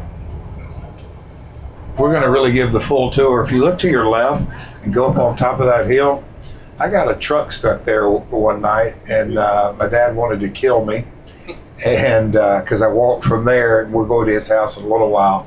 But that was about 2 a.m. I finally had to fess up because I wasn't home. And he took his tractor and drove it with his bathrobe at 3 a.m. with the lights on and pulled me out. That was not a fun weekend. Still on the Jamie Dundee note, if you take a left, we won't run by there, but it's a house very similar to this one right here on your left, where Bill Dundee and Donna Dundee and Jamie Dundee and Bev lived. Take a left right there, just maybe half a mile from there. That was Bill's house that he lived for quite a while. What a story. Born in Scotland, moved to Australia, tough upbringing, but succeeded, came over here with George Barnes In in 74, 74, 75. Yeah. 74. What a This is where all my girls went to elementary school, and Cody, Indian Lake Elementary. I think Jamie, that school wasn't built when he was around. That's why he went to Nanny Berry, but this is the elementary school. And we're about to turn into, this was really the very first subdivision going back mid-70s, Indian Lake Forest. Any George Jones fans on here? Do you remember the story that George really wanted some liquor? John Deere truck. And John Deere, yeah. We're about to pull into the house, and you know how far off Waffle House is, right? Yeah. That's how bad George wanted it. Back here, he's going to drive 5 miles on a John Deere tractor to get his liquor. So we're about to pull into the house. George and Tammy lived in the house, and my dad bought the house from them when they. So this is the house we're gonna. This is my dad lived. Him and my mom got a divorce, and so he lived in an apartment with Tojo and kind of bounced around in apartments for a year and a half or so. But he bought a farmhouse way out on the outskirts of town. But he started making some money, and this is really his first big purchase. The house that we're going to come up on here, and this is the house. As a kid, I went to the farmhouse, and I had very vague memories. I just remember the horses and. But I was super young there. But as a early teenager, even maybe 10, 11 years, I can remember coming out here and spending summers and Christmases and Thanksgivings and holidays and stuff like that. And from South Nashville out here as a little kid, I felt like I was going to worlds completely different. But coming out here, and it was really cool fishing. Going on the lake. This is where I first fell in love with the lake, Old Hickory Lake, and then this house up here. Lots of stories. This is where, I think I've told this story on the podcast. It's a split level house, but my bedroom was downstairs. No windows, but ironically, the way the architecture designed. The room had not 4 walls, not 5, but 6 walls. I had a 6-sided bedroom. Got the inspiration for True the story. Cause this is it if you can turn in there. So is that the inspiration for the ring? No, that came from Mexico. But I when I thought about it years later, I'm like, that's pretty ironic. So as we get down here. Tony, you never been down you there. never have you ever The seen big it? house. Never have. This You've gonna never be been a over here? Okay, so this is new for first time for you too? Yes. Okay. Right here where the white Suburban car is, right here on your right. This is his first house, right on the water. It's a beautiful view out back. Whose house? This is my dad's first house when he was promoting and got to making some money. I'll say this is his first purchase. Right to the left of it, I don't know if you guys, this is going back to the 50s. Anybody ever heard of Bobby Bear? Yeah. Ever Bobby Bear? Bobby Bear, famous country music star, really big in the 50s, early 60s. That was his neighbor, one over. And Bobby and my dad were big time fishermen, and you can see the lake over on this side and all this, but it was way back in here. And this is where I saw, we could go through a who's who list of the territory. Rock and roll, Fabs, Moondogs. I was scared to death. I think this may be the first time I ever saw the sheep herders, Luke and Butch. But they would come by and pick up checks. They'd pull in here, and a lot of guys, payday, they would come and knock on the door and pay them. And but yeah. The video, my stepmom, she recently kind of retold the story because she had heard me talk about it. The Hulk Hogan video where he was, standing and they shot him from his boots all the way up, and did the Michael St. John, Alabama buddy. He VO'd it, but they did it, and my dad and the cameraman, which was, he only had 2 that worked for him, but they shot it. But my dad didn't like the lighting, and so he went over and just took a lamp off of his table, took the shade off of it, and my stepmom held the lamp. If you kind of see that video back again and look at it through those lenses, you can really see it's really, really hot on one side of Hulk's face. But that was my dad's design. But he shot the Hulk video there. This is where I began to get smartened up to the business. I remember seeing his yellow colander pad, and he wrote, wasn't week 1, but it was a date about Memphis, and then the next week's card, and the next week's card, and the next week's card. And I began to start thinking, now wait a minute, how the hell does he know what's going to happen 2 weeks and 3 weeks and 4 weeks in a row? this doesn't make sense, but that was that. I never really said anything to him. But How old were you then? 12, 13, yeah. Where did Johnny Cash live in relation? He's on around. He's up a ways, the other side. But Kamala in the Woods. Kamala, that's we're gonna go there next.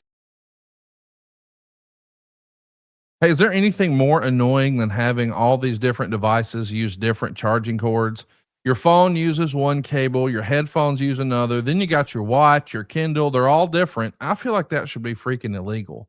I mean, how is it that we have AI robots, but we still have to travel with 5 cords being tangled up in our bag? Well, those days are over thanks to Ridge. Just like Ridge has revolutionized the wallet, Ridge has changed the game for portable charging. Ridge has a 5-in-1 travel power bank that has built-in cables and it lets you charge all your devices at the same time with just one power bank and no extra cables. I know from personal experience, this is a home run in the Jarrett household. And right now with Father's Day, just this past weekend, if you're still looking for that gift before you get together with your dad, hey, this is a gift he'll actually use. It feels like all of our dads somehow own 15 chargers and none of them are ever the right one. Well, the Ridge Power Bank is here, man. You've got MagSafe wireless charging. You've got an Apple Watch charger. You've got Lightning. You've got USB-C. Every possible way you could ever need to charge, all in one premium device. You've got 20 watts of power and a whole bunch of capacity. Ridge is actually built by a father and son, too, designed to meet the same standards that dad sets every single day. I can't wait for you to try this out. I've never introduced Ridge to someone who didn't totally love it, and it's because everything that Ridge makes is built to last. They also hook you up with free shipping. You get a 99-day risk-free trial and even a lifetime warranty. This is the last power bank you or dad will ever need. See, these things are reliable. They're durable. They're guaranteed for life. All the qualities you'd use to describe to your old dad or great gear at Ridge. Go check it out right now. I'm telling you, you're going to love Ridge. If you've ever seen me in person, you know I've got a Ridge wallet attached to my phone. I've got a Ridge phone case I have for years. Can't get enough. I think Ridge is a home run, and your dad will too. And one thing to pack, 5 ways to power. Right now, for a limited time, you can get up to 40% off Ridge's huge Father's Day sale. Just cruise on over to ridge.com/myworld. Don't miss one of their biggest discounts all doggone year. Just head on over to ridge.com/myworld and you're all set. After you purchase, they'll ask you where you heard about them. Please support our show and tell them we sent you.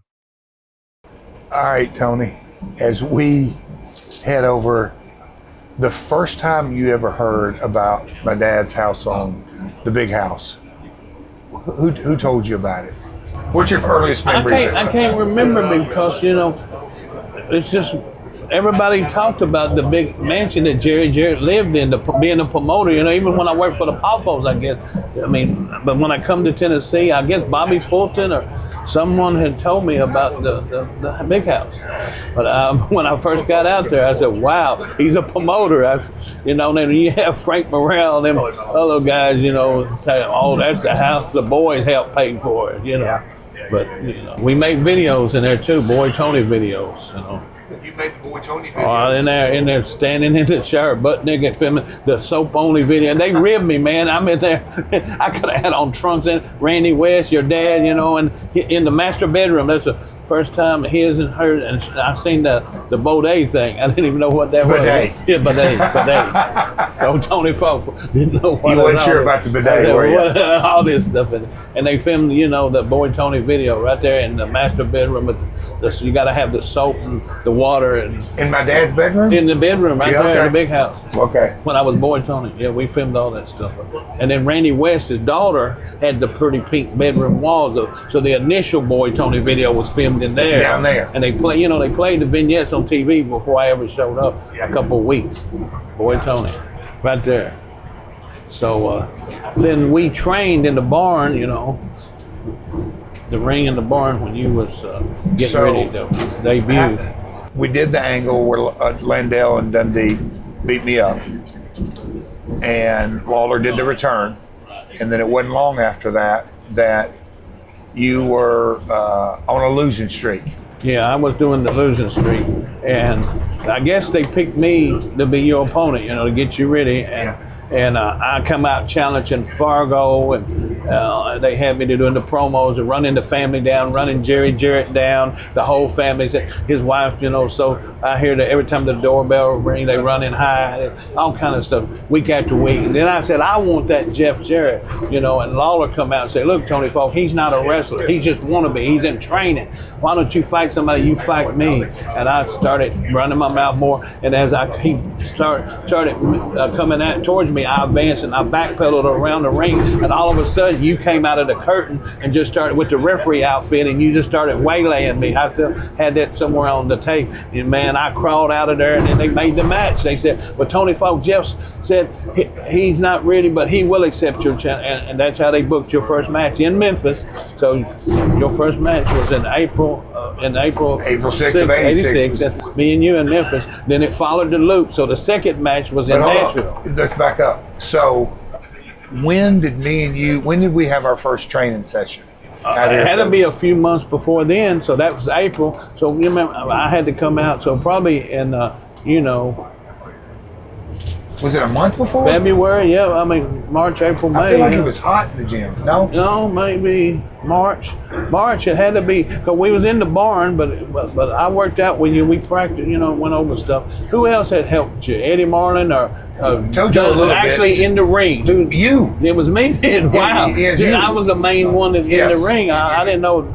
But we had you. I told you a little bit, but my dad a little bit. But mainly it was me. So in the ring, so you just had that natural athletic ability. I want to think it was right during that time. Right after we shot the referee angle, my dad said, "Hey, we want to get you going." Well, yeah, and we got you going, and you and I every night, for a while, and then when I come back, I got let go and come back. You was doing some. Tojo and who else helped? Akil Salto, right? Yeah, they helped you later. After I left, but I got you going. But you learned a lot, and you started letting your hair grow. So and you got rid of the short time. You got the long time. You moved on not long after we did our story. Yeah, not after we did. Where'd you go? I went to Paducah. I just got finished up, in the book of Switch. Lawler took over and didn't like the loser gimmick. That's it. And then I was in Paducah when Jarrett called and said, Tony Falk, where have you been? Do you want to come back to work for me? And I said, yes, sir. He said, how's this sound? Boy George, Boy Tony. I said, what? And I knew, I said, man, I need a job, but I don't know about being, he said, call K&H and order you some pink tights. That's what the little man said. I came up here and made videos, and I had, and then they brought me back as Boy Tony. But I'd been gone about 3 months. But you come along, you was making progress.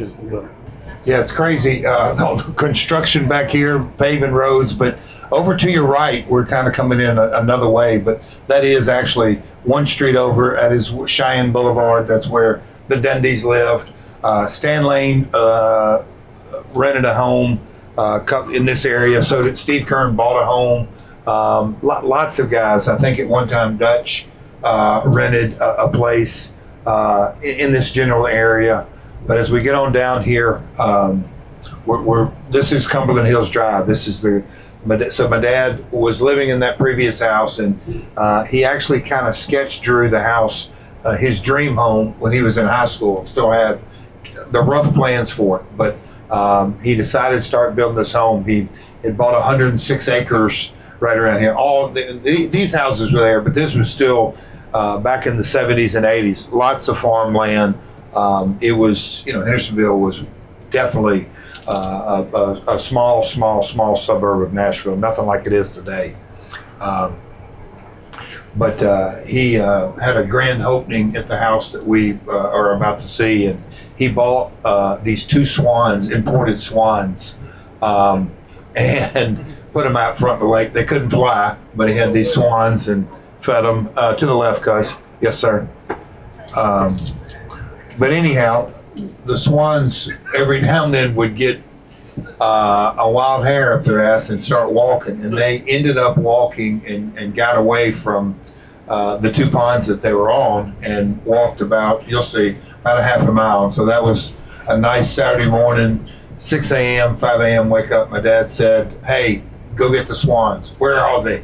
And he said, they're down. I knew it was right past the Williams place is what he said. He said, they're in the front yard. So if you've ever, and my brother picked them up too, so if you've ever picked up a swan that can't fly, they will beat the hell out of you. So that's coming up here. We won't go right by, but we will go by where Taylor Swift's family moved when they came to town. And Clint Black, if you're a country music fan, Clint Black, his place was back here. Trying to think who else, but yeah, Taylor to this day, I think her dad never did sell the property. A little of my OCD. This telephone pole right, I think it's this one on the left. From here to my driveway is a mile, so I measured that out and ran down and back, so it'd be 2 miles. I think this telephone pole right that we just passed right there. But coming up on the curve is where I had to get the swans away. I think I've still got trauma from that. We're about to approach my dad's, Deborah, my stepmom, had a sister named Diane. Diane's husband, Randy West, was the cameraman. He did all the Fabs videos, the rock and roll. He was the editor. He built a house not long after my dad built, they called it the big house. It's up here on your right. Same rock, same designer, same architect, same house builder. They used a group of different guys that quite some time. But right here, as we round it, be right on your right. There's still a natural spring out front. But right here is where my dad's property used to start. Yeah, keep going. Yeah, right there on the corner we just passed, right back there. Yeah. So this is called Cumberland Place. This is all farmland, and my dad started the development, I don't know, 20 years ago. But this is up here on the right. It's still, it's hard to see. His attorney, Bill Jones, across the street. But, you know, there's houses back behind it. Because I don't know if we can kind of pause right at the gate. You keep going, you'll be up here. It'll be on your right as we roll through here. Right here is 467, cuz not this driveway, not this one, but one more, and you can kind of stop. Right here. Yes, sir. I don't know if there's, maybe you can just pause for just a second. Wow, there it is. Look at there. The big house. I think he started it, and those are the two ponds down there. Yeah, started and built it in 1982. In 84 is when I think they really kind of finished it. Had a grand opening. They had all kind of politicians here. I think Al Gore was here.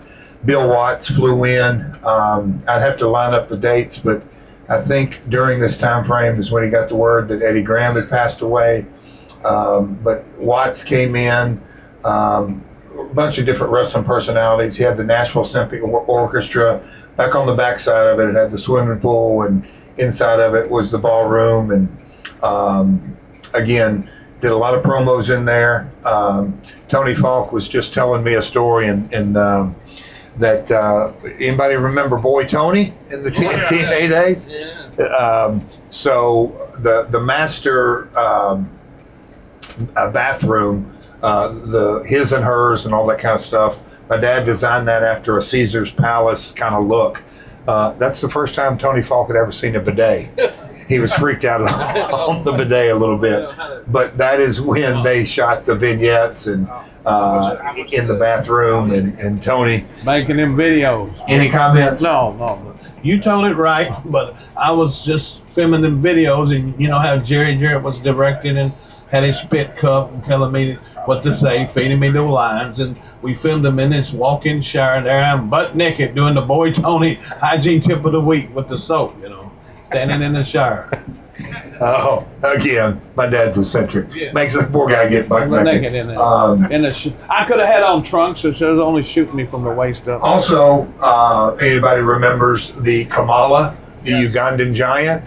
The Ugandan giant of 467 Cumberland Hills Drive. Right, yeah. Anybody remember Boda the Witch Doctor? That's an obscure, but Boda that's another one that we filmed a vignette there. if you went, again, this is a 106-acre piece of property. On the very, very backside were the swamps of the Moondogs. The Moondogs vignette, they were shot, excuse me, on the backside of this. My dad was into horses, and at one time, I think he had over 100 head of cattle here. One summer, it was one of those hot ones. His farmhand didn't move the cattle enough, and they got in this pond on the left, peed so much in the pond, and whatever, turned it upside down, kill all the fish. A little fun trivia and notes like that. But this is where me and Tony were just kind of reminiscing that I did the first angle in '86, and there was a barn back there, and that is where my dad had a ring set up. And Tony, any memories of me and you getting in the ring? Because that was really my first training session. My dad had kind of showed me a few things, maybe a lockup, maybe an arm drag, not a lot. But there's a guy named Gaddafi. Remember Gaddafi? He came out here. So any comments? Well, I was just looking, thinking back of how you was athletic from playing basketball, but you got to be able to listen, and you did that well, and you followed what we was teaching you, and you picked it up. So some people's a fast learner, some learn a little slower, but I look back and I had the pressure on me. You're the promoter's son, so I wanted to do a good job. But I think we learned, we did good. And then later, tell them about the ring out by the tree. Years later, the first WWE developmental was right here. I'm not bullshitting. Yeah. Tell them. Well, no. I want you to tell the story because Shane McMahon. Tell the story. You know it better than I do. Well, Shane McMahon had met Colin Scotts, who played in the NFL. He was a football player, but he was from Australia, 6'6", 320 pounds, out in California. So he got to asking him about the wrestling business. So next thing you know, somehow they get a hold of Jarrett, right? And they wanted to send him here to learn. Said we could send him to Tennessee and train him and break him in the business. They thought it would be a good investment because this guy had played like for 6 years. I think the Houston Oilers, a different team. He had that good look from Australia, and they got a hold of Jarrett. I think at the time, that's when Jerry was working with them up there.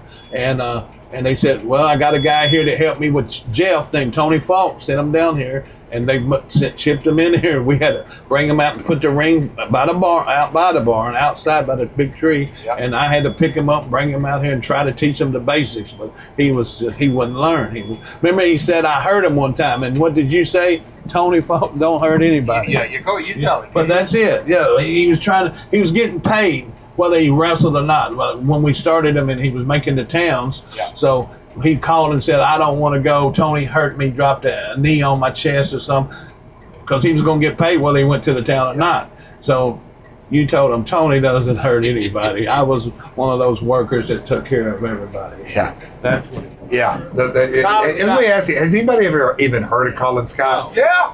Have you? No. Yeah. Wow. Okay. Yeah. That's He's a motivational speaker. It's an obscure name, but he'd had an NFL career. But they shipped him here, and he didn't work out. He complained about everything and said Tony hurt him and this and that. But the funny story is, my dad in his office had guns and deer mounted and fish and bear and all that kind of stuff.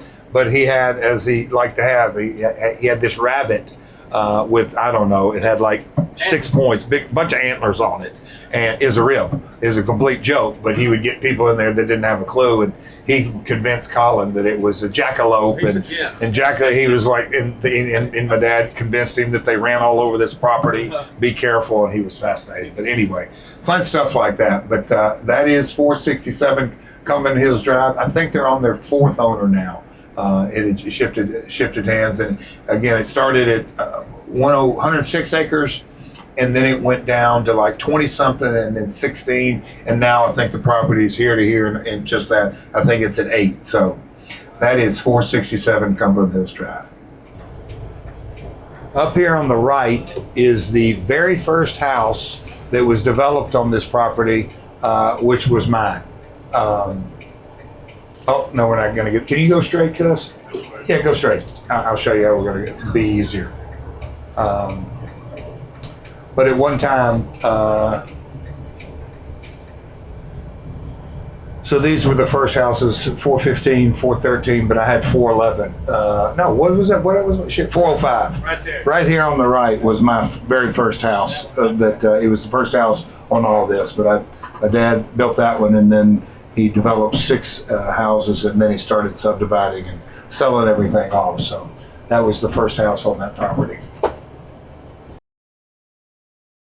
This episode is sponsored by Blue Chew. Make every day hump day with Blue Chew Gold.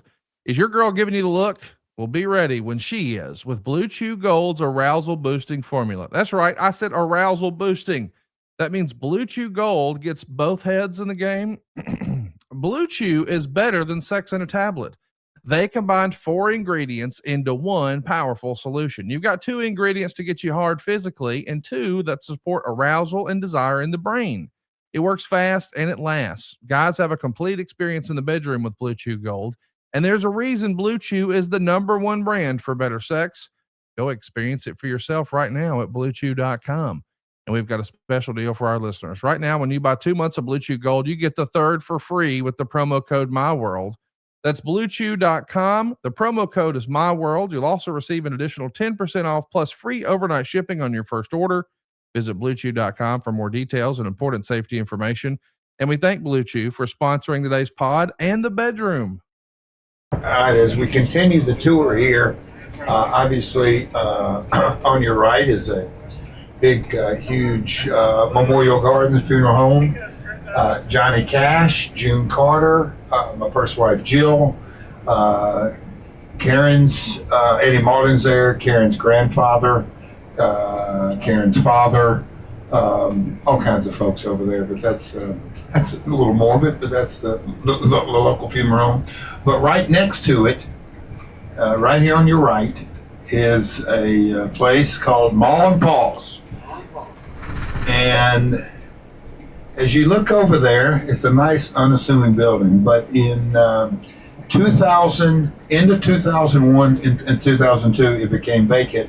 And my dad, and you can pause right here, cuz my dad decided he thought this was going to be a great buy. He was obviously right here on the main strip in this office building. He had a couple of different offices, been in and out, the lease run up, but he acquired this building, and then next thing you know, we're going to start TNA. So that is the first offices of TNA Entertainment, J Sports and Entertainment, and so he bought that. He was really excited about the piece of property. Then all of a sudden, we're going to start this business, and so that's how we're going to, he's going to pay the note and all that kind of stuff. And as we all know, Scroochie had his issues right there with that open. If you look at that building where it says open, I was sitting about a foot from that there. That is where I took the phone call. What was his name? Tab. He was a financial guy at Health South. That's when I said, sir, did I hear you right? You're not paying for next week's show, correct? And you're not paying for last night because it was a Thursday morning call. Yep. So that is, I'll never forget where I was at in that building. But me and Ron and Don Harris, Rudy Charles, Don West, my dad, Jeremy Borash, we'd set up offices, Ed Farrar, we had all that. But Tony just kind of shared a good little story that Tony said, well, you know me, Jeff. I came out looking for a job, and you told me you didn't have nothing for me. But we talked in the office a while, and we were going through tapes, videotapes of talent, wanting to send in talent. Tony, share with them the one thing that jumped out at you on one of the matches that we saw in the comparison you brought. Yeah, Boraz had a video, tape he put in from some independent shows, and it was a guy working in a club somewhere with one leg. And I remember, wow, Kerry Von Erich didn't have a foot. They kayfabed everybody, but this guy's missing his whole leg, and he's in the ring working his ass off, doing drop kicks and everything else. And I remember watching that in your office on the big TV. And a few months later, he showed up and debuted in TNA. And I had to go backstage and shake the kid's hand. And I said, look, brother, I know what it's like having a dream and wanting to live a dream and not let no obstacle get in your way. And here he is with one leg, and he's up there performing in the ring, living his dream. And I shook his hand. And what was his name? Zach Gowen, I believe. Zach Gowen. Pretty cool story. Yeah. So anyway, that's the first out, and this also right there at the entrance. I'll never forget it. That my dad had never really been in a meeting with Dixie at all, and so after the first show, she came out. We did Huntsville, the 2 tapings, and I want to say it was not the following day, but it was because we had 2 weeks off because we did 2 tapings. But anyway, she drove out, her and Andy Barton, and she came in, and she had, I'll say this, she had some good points but she was very, very green, didn't understand, but she had some different perceptions. But then she also had some stuff like everybody would have that just were totally off the wall. But I'll never forget, that's where my dad and Dixie first met, and real nice. And then she came on in and was telling him a few things he was doing wrong, and you know how that got over with him. But I can remember her leaving, and my dad just looking at her, looking at me going, "Who the hell is that?" I said, "Dad, that's our PR." And he goes, anyway, they never really did get off on the right foot. But yeah, that's it. All right, you can admit it. Double Gene's looking sharp as hell in today's video, and that's of course thanks to our friends at The Perfect Gene. And if you've ever been frustrated with jeans as someone who trains, or maybe they've got those thick thighs that save lives, I want you to know June is a month loaded with occasions where you actually need to look like you put in effort. And the jeans that are in your closet right now, what you need is The Perfect Gene. These are also a great last minute Father's Day gift. Not all of us live right next door to our dad. And if you haven't yet hooked up with Dad for Father's Day, let me go ahead and tell you what he wants. He wants comfort. But you know what his mama wants? He wants him to look nice. That's what we're all after, right? We want to look nice, but we want to feel good. The Perfect Gene is the perfect balance, especially if you've got like an athletic build, or maybe you're thicker in other areas. If you're looking for the perfect fit, look no further than The Perfect Gene. What I think you'll love most about them is they're as comfortable as sweatpants, but they look sharp enough for you to wear on a video on YouTube. I can't believe that The Perfect Gene has been under our noses this whole time. Once you try it, I'm telling you, you're never looking back. Especially the awkward part of summer where it starts to get hot, but you still need to look nice. Like you don't want to wear shorts to some functions, but maybe it's not super dressy. The Perfect Gene is the perfect balance. It's good for everything. You want to talk about versatile? Look no further than these. I also want you to know that when you hold it in your hand, you can feel the quality. First of all, you'll love the way the fabric feels in your hand, but you'll immediately realize, oh, I want to wear these all the time. And you can dress them up or dress down. You can wear it with t-shirts. You can wear it with polos. You can wear it with a blazer. Whatever you're looking for, you will look better in The Perfect Gene. And I encourage you to go look at some of the reviews you see for The Perfect Gene online. What you're going to see over and over is these are my favorite pair of jeans. These are the most comfortable pair of jeans. Hey, this is like wearing sweatpants, but you still look sharp. Listen, I know it sounds too good to be true, and I'm sure you're waiting on the other shoe to drop right here. But let me go ahead and tell you, not only are they more comfortable than the jeans you have, and they make you look sharper, but they've also got 6 different fits for waists that are 26 to 52. They've got lengths that are 26 to 38. That's over 5,000 different size combinations, all with a 4-way stretch that actually moves with a body that trains. You get free shipping, you get free returns, you get free exchanges. So if the size is off, it costs nothing to fix. But once you rock it, I'm telling you, there's no looking back. And right now, our listeners can get 15% off their first order plus free shipping at theperfectgene.nyc, or just Google The Perfect Gene and use the code Jarrett15 for 15% off. All right. So, and we touched on a little bit, we're about to go past, it may be in the legend of territory days, in this territory, because we were all, but everybody, Nashville was my home, but if you didn't have a house here, you pretty much stayed at the Congress Inn. Yep. Because they gave weekly rates. Weekly rates. We had weekly rates. And it was named Congress Inn. What are your, maybe, I don't say best memories, but what memories stand out to you about the Congress Inn? And can you give me a who's who list through the years of who lived there? Oh, brother. I mean, well, I guess the famous one of all was Stone Cold Steve Austin, right? He talks about the Congress Inn.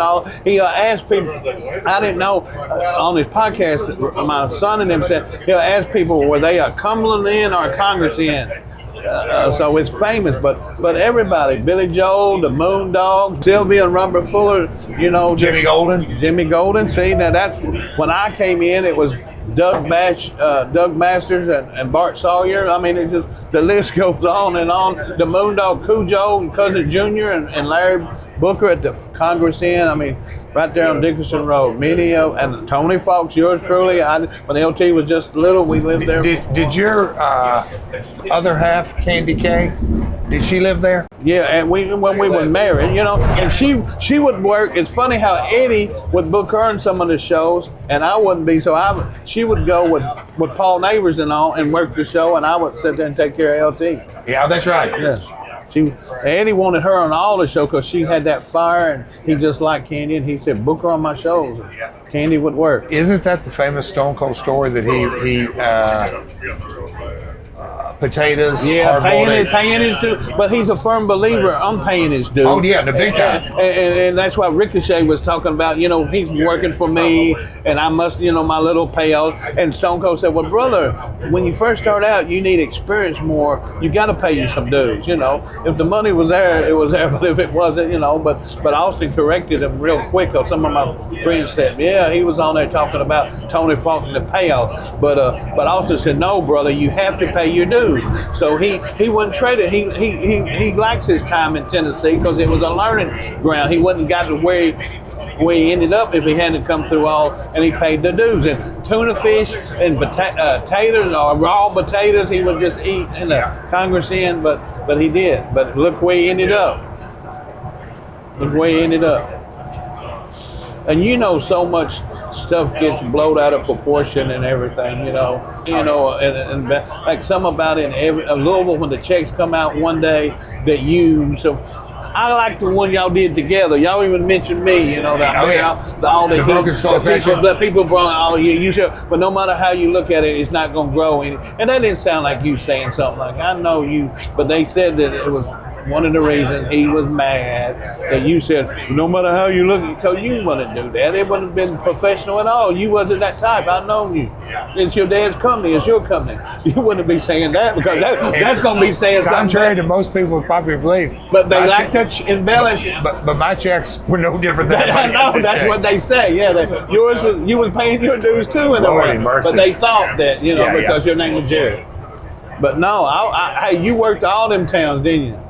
Buddy Wayne Towns and all of them. If you were cherry picking, if you was a George Gulick, you worked them all. But you made your gimmick money. You had the sales of, you know, being a baby face and selling your gimmicks. But you made them. I made them with you. I think I'm one of the one time you and Frank, I have the best mileage on the Lincoln because I didn't have to hit the crew. I mean, kept it on from Nashville to Memphis. Probably only had a couple of times that I had to hit but we made you over there booking and see that people don't understand how you had picked up the business and you could sit there and write out a whole TV show and time it and everything while I'm driving and Frank there and you back here writing the damn TV out. And the Von Erich boys didn't even have enough sense to know when we said we're going to flip-flop the matches, they didn't know comprehend it. We're going to flip. We kept saying Akbar was trying to tell them we're going to flip-flop these, but you could do all that. And then you don't forget nothing. The flip-flop story. No. They didn't understand it. Yeah, they didn't understand it. We looking at the run sheet on the wall and say, we're going to flip-flop these, and they didn't know what. Yeah, that's a shoot, Pally.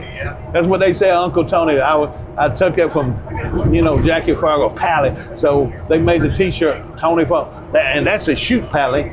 But Randy, we said it on TV, but Dave Brown didn't like it because people don't know what a shoot, you know. Like them. So that's a shoot, Pally.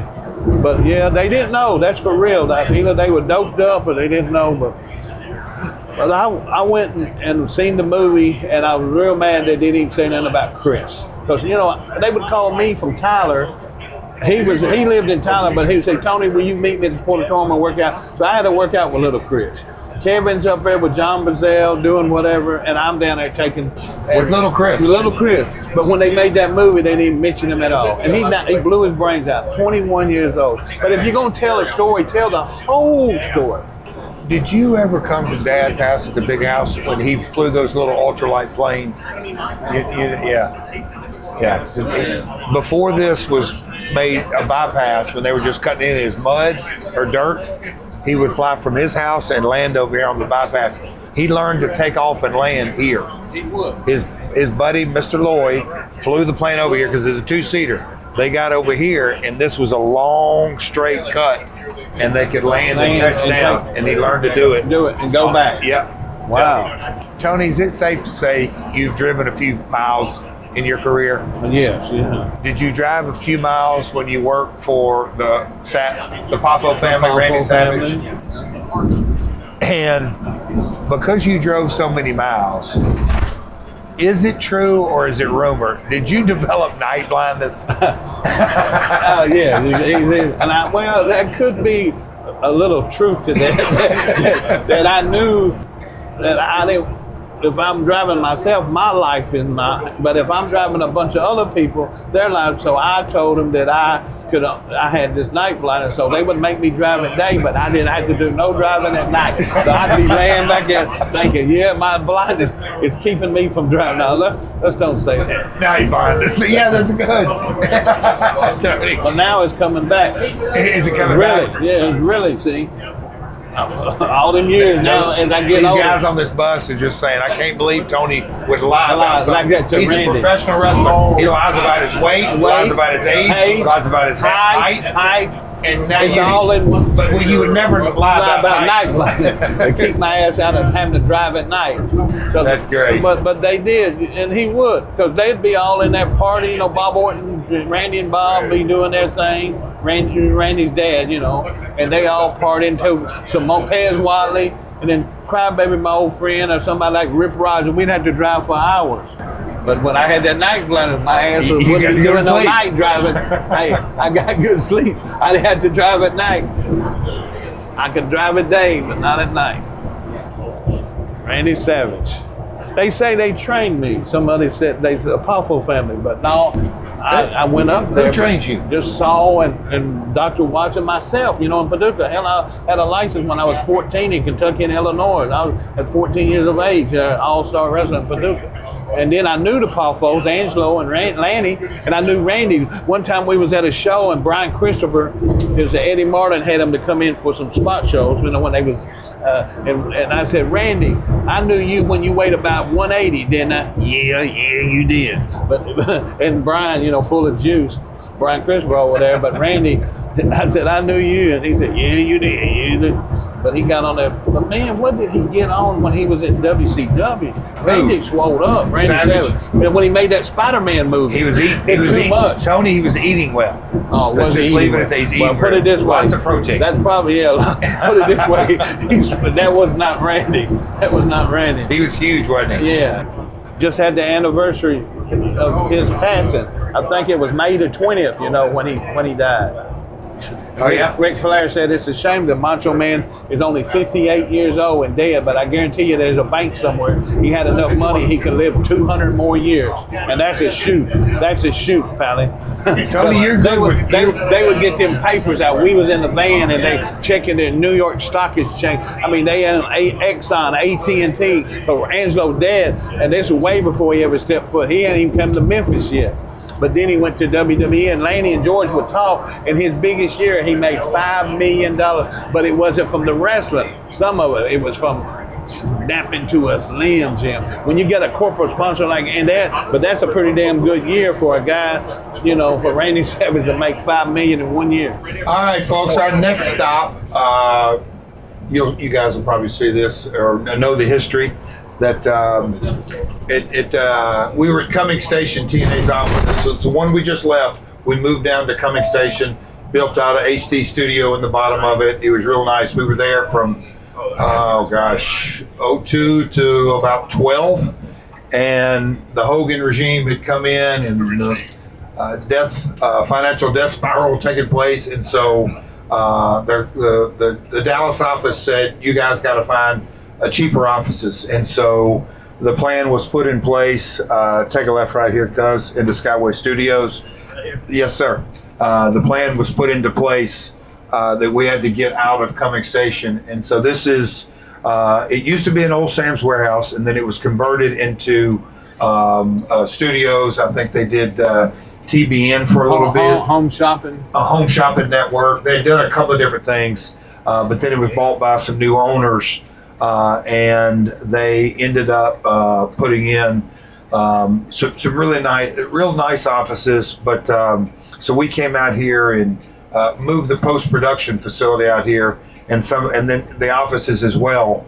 And we're here, and TNA. So TNA was here from 2012, and they're still here.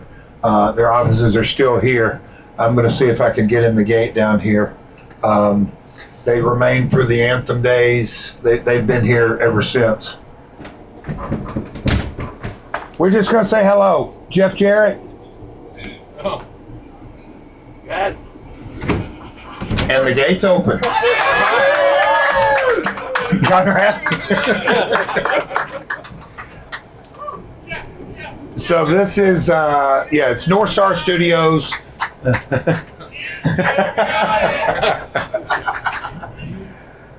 That's the studios. AEW, it's a kind of a unique set of circumstances that when AEW started, there were some folks that were at TNA that just kind of moved upstairs.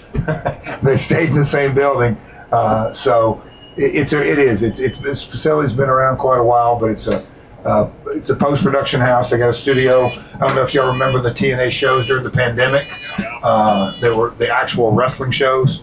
They were done in there as well. Lots and lots of home shopping. Funny story, Don West has a few stories of back in the day. But anyway, this is it, North Star Studios.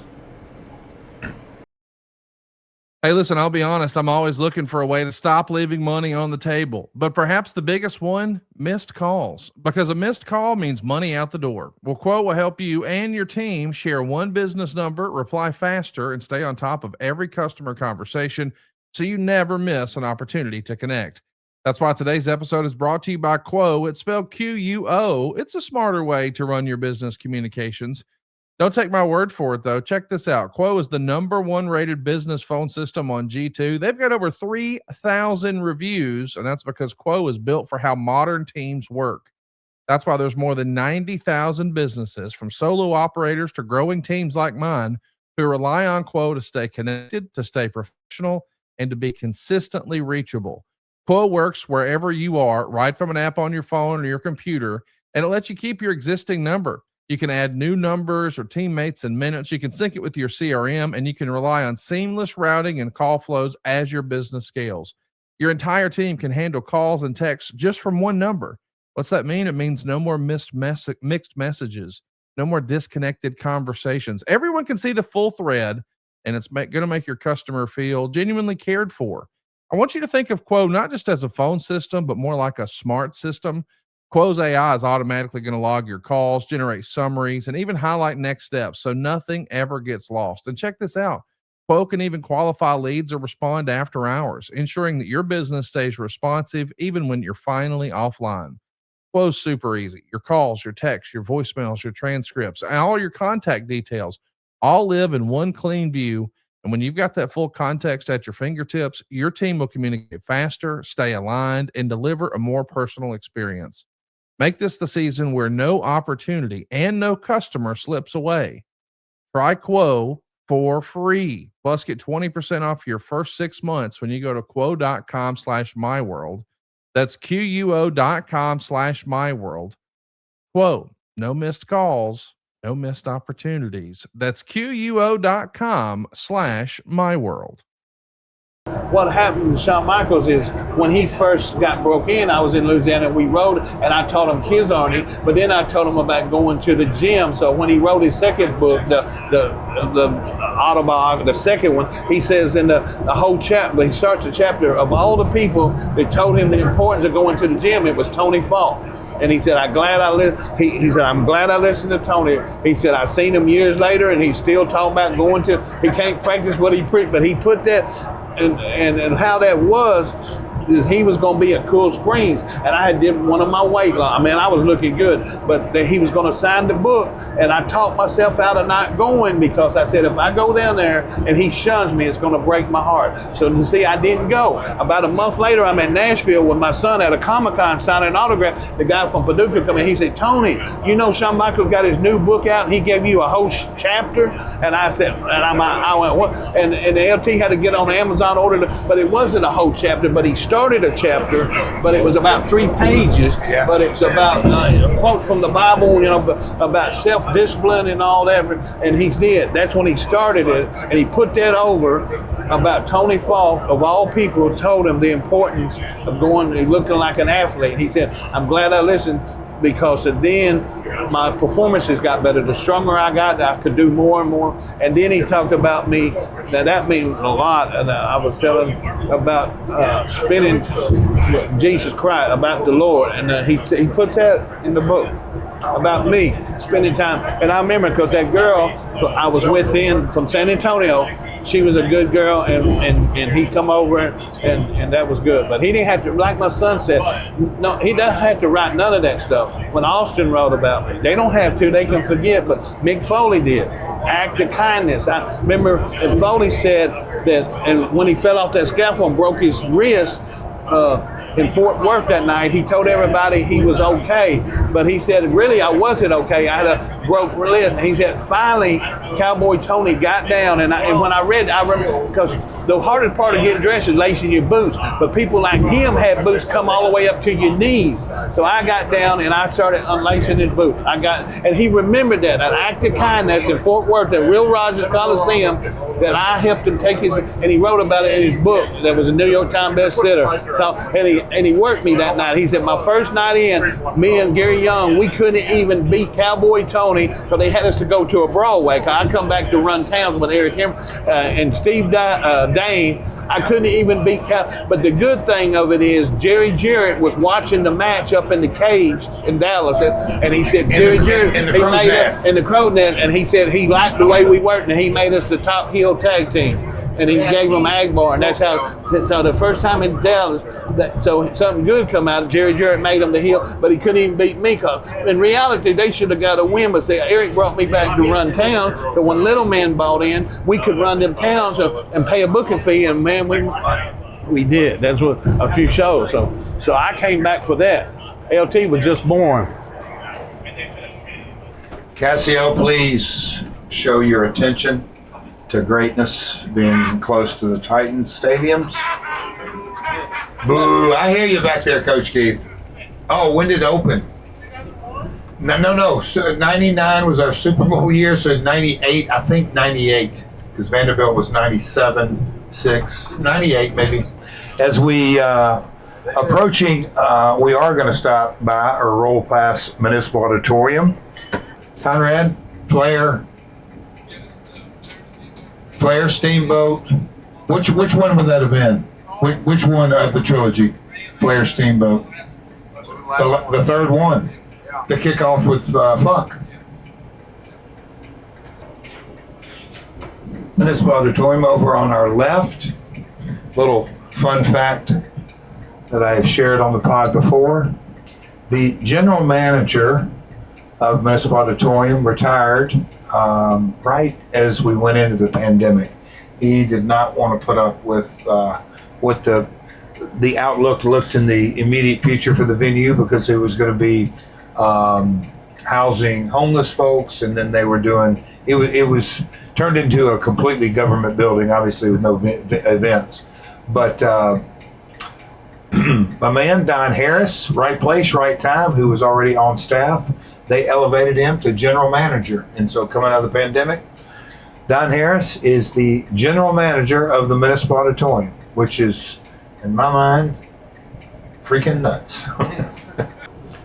Conrad, another little fun fact I just found out. Tony Falk was at me and Shawn Michaels. That was the venue in your house too. One of my all-time favorite matches, but Tony let me know he was in attendance that night as well. How about that? That is the building I walked out on. Went straight home and got in a hot tub. Yeah. So we're on 4th Avenue. Our driver, Cuz, is right on time. He's right on. Right up here is where it all started for the Jarrett family. There was Nick Goulas was the old promoter. Goulas Welch, they sold their wrestling tickets at, it was called Barry's Jewelry and Pawn. And he was in there for years and years and years. They've closed down this location. They still exist out on Murfreesboro Road, but Barry's Jewelry and Pawn, I can still hear to this day. I'm an 8, 9, 10, 11-year-old kid. Nick Goulas had famous lines. This is the greatest card I've ever signed. He literally said it every week. The greatest card ever signed. Greatest card ever signed. And don't forget to get your tickets. I can't say it. Barry's Jewelry and Loan Pawn Shop, 4th Avenue. That is where my grandmother went in, saw the store, because there was, back in those days, it was a shoe store as well. And they were selling shoes and selling wrestling tickets. And she took the job. It's what we call now, and through the years, called Printer's Alley. I don't know if you've ever heard of Skull's Place. That was a famous, not even a honky-tonk, just kind of a beer joint that a lot of the wrestlers in the 80s, Buddy Lee Attractions had a contract with Midsouth Auditorium. They were guaranteed to get a WWF live event every 90 days. Conrad, where we did that contract signing with the Nature Boy, that's in our building, right to y'all's right.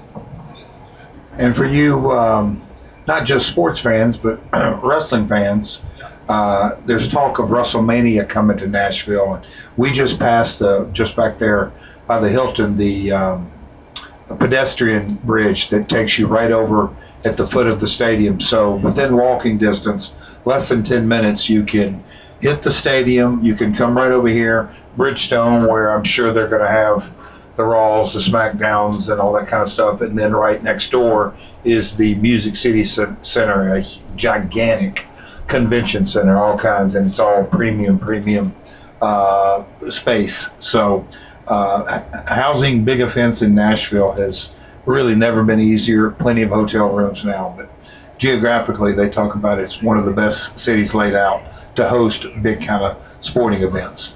So as we come up the hill here, we're going to be arriving at the TNA offices. Dixie Carter had a company called Trifecta Entertainment. She had, I think, 3 offices and a smaller conference room is all she had. But over time, we eventually got about, I don't know, maybe half, not quite half of the 3rd floor, and then 3/4, so probably the basement floor where we built out our post-production, our merchandise. When we came in here in 2004, the landlord said that the venue, the Cumming station, it's an old train station that got renovated into office space, and it was well less than 50. I think it was under 40, in the 30% occupancy range. And so it was a great deal, great rent. But that's, again, 2004. By 2012, as the city of Nashville goes, things really began to spread out and sprawl, and so much more was being put into town. The rent just kept going up and up and up and up. And so that's when we moved out on Dickerson Road, because TNA was going south and Nashville was going north. But lots of good times, lots of, oh boy, I could go into detail about we eventually had a conference room that seated about, I don't know, 50 folks. So on staff meetings, full staff, everybody would be in there, and they were, those were quite the staff meetings. A lot of theatrics, I'll say that. Ironically, Gibson was one of the, Gibson Guitars, one of their corporate offices was in the building. They wanted nothing to do with the Double J guitar because they didn't like the guitars being smashed. We tried a couple of times to have conversations about branding, but they wanted nothing of it. Little fun fact, there was a little nightclub down here at the inn. And this is where I, for the very first time, met a Tennessee Titan by the name of Adam Pac-Man Jones. Woo! Yeah! It's where I first met old Pac down here one night. I don't know, one quick thing here.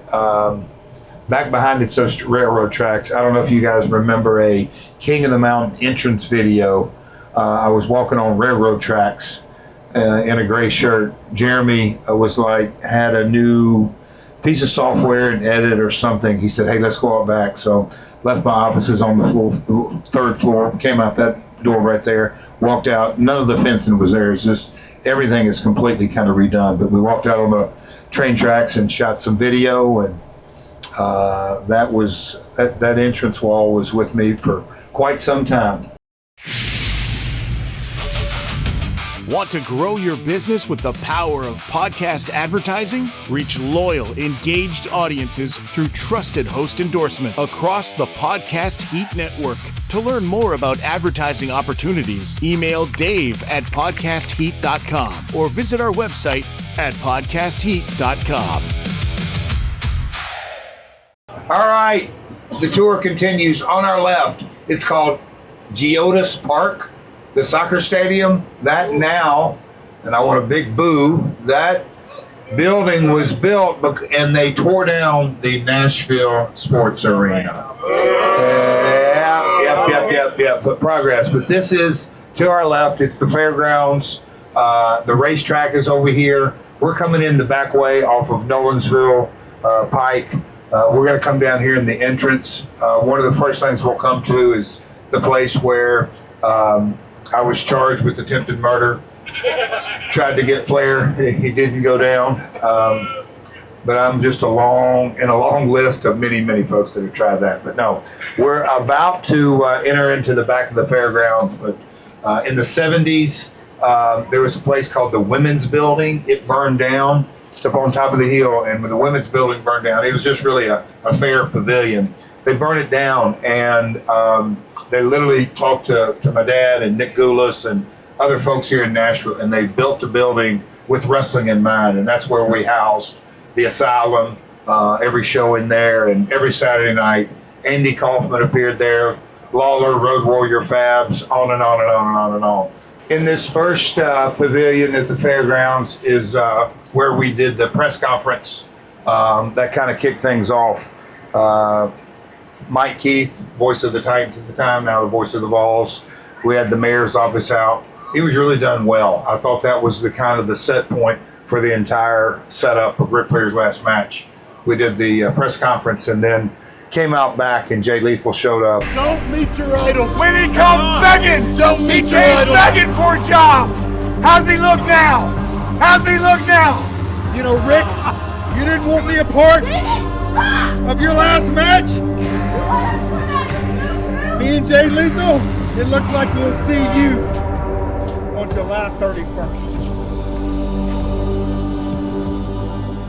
What are some of your favorite memories of the Asylum days? And people that don't know this is that Tony, you know, yes, he had my first match and we've worked together so many times, and he has been in the business longer than I have, which is saying a lot, but he worked the go position at the Asylum days. So he was right there in the middle of all the traffic. What's some of your memories of the fairgrounds and in those days? I was so happy to be involved because I've always loved, professional wrestling. It's been my life, and you and your dad gave me that job working the gorilla position with Bill Behrens and the great talent. I mean, they all treated me with so much respect. They didn't have to, but they did. Like AJ Styles, I met the phenomenal right up there at one, AJ, and Steen came back to TNA, and I had been with him in the old USWA days, and it was just a lot of memories. I had your second match right there. Second match ever in that building. A lot of history here in Nashville, but like you said, anyone that was everybody, that came through there, Macho Man Randy Savage, Ravishing, just everybody. Rude. But I grew up in Paducah, Kentucky, and I always wanted to come to Nashville to wrestle in that Fairground Sports Arena, and I got the opportunity, and I'm so glad I did. But it's a lot of history. But things change, and now it's just a memory up there. It's a new soccer stadium, but man, I wish somehow they could have kept that arena there. They was trying to keep it, but they just had to go ahead and demolish it to make room for change. All right, more to modern time. Were you at the Ric Flair press conference? Ric Flair last match press conference? No, I we had that wasn't, in but Pavilion 3. I It didn't was know. right over here. Yeah, my son and I watched it on YouTube and right out back. I say you caused a little disturbance out there. That was Jay Lethal. That wasn't me. That was Jay. Karen and Jay Lethal. I had nothing really to do with it. Well, I just got caught up in the middle of it. It had nothing to do Caught with up that. in the middle. Yeah. All right, Jay. Were you at Ric Flair's last match? I was down there, and I got to see your dad. That's the last time I talked to Jarrett was at the match, and Mick Foley, and so many people came out to that match. The Flair's and a great crowd. It thrilled me to see that many fans again in the Municipal Auditorium. But that was a good night for the Falk family. So, back in the territory days when you were running up and down the roads, we had Memphis TV on Saturday mornings, and then you had to come work Nashville on Saturday nights. Were you ever late?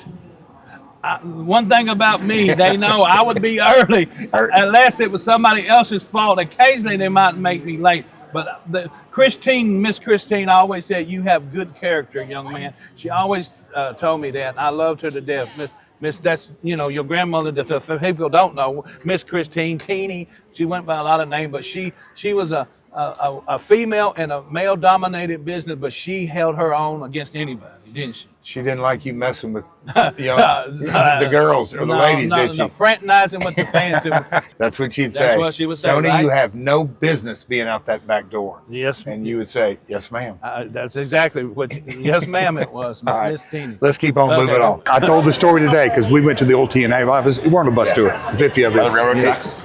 The railroad tracks. Yep. So JB. you probably don't even know this story, but the office is on the 3rd floor, studios downstairs. They had a Mexican place, they had a sushi place. All you can eat sushi, but I'd get kicked out because I wanted sashimi. No, you got to eat the rice. I'm not eating the rice. Anyway, but there was a little nightclub in there, and I met your tag team. I met Pac-Man in there. That's where you met night. Pac-Man. At like 2 a.m. because I'd stayed over and all this, that whole deal. But There he is, the man for the South. I love you, Oh, that's brother. I crazy. can't wait to tell my grandbaby I'll see him. I'm doing good, man. Living the dream, hanging out with him, doing something for his podcast. it was good to see Lawler. Get in there. Can you do a karate pose, Tony? Hi, karate. 1, 2, 3. Come here now. You asked. Well, hold on a second. I talked about you just while. Remember when you asked me did I ever cosplay and on? I said, but I had some referee, and he did the Ghostbuster thing to the T. That's this man right here. I put you We over. just talked about you. I put you I over was to. just in my Fallout stuff. Oh, you're doing something different now. But I told my friend. And I got to get in the referee here because I got to. Oh, you doing the show You refereeing tonight? tonight? Yep. Yeah, both of okay. them. I'm solo. Okay, buddy. Solo. One referee Run for for both. all the matches. Good to see you, man. Hey, did all right, man? Good to see you. Good to see you, man. If you want to put. Can he put this on or no? Oh, I don't care. Wait, now I got a big hand. Now be careful. I don't want to. Yeah, that's what I'm saying. Be careful with it. Should fit right in there. How do you look out? You can't see nothing. Oh man, You get Hold this on. side I have right here, a whole new respect for you right now. Hold on, Tony. Yeah, you what? Put See if you can hold that's the heavy. shoulder, too. That's heavy. It is heavy. You That's got. heavy. Let me hold her. It's lighter. I want to see something. What you doing? Hold on. Hold I told you it looked good. It's a little. No. The straps are a little messed up. So Okay, just be what- very, very. Did you have a hat? No, that's not it. Yeah. I had a helmet. Oh, yeah, the helmet. This is a new. Oh yeah, he thinks it's y'all. You'd be. I wish he had. You do have trouble breathing in here, don't you? I had trouble breathing just a minute ago. Here, will you? Oh, you Yeah, don't want I to jump am in here. now. Batman, will you jump in here? Here we go. All right, do a big claw, Tony. Here we go. 1, 2. And that, my friends, I believe, is a wrap on the bus tour. Thank you all for coming. Thank you. Yeah, never come back to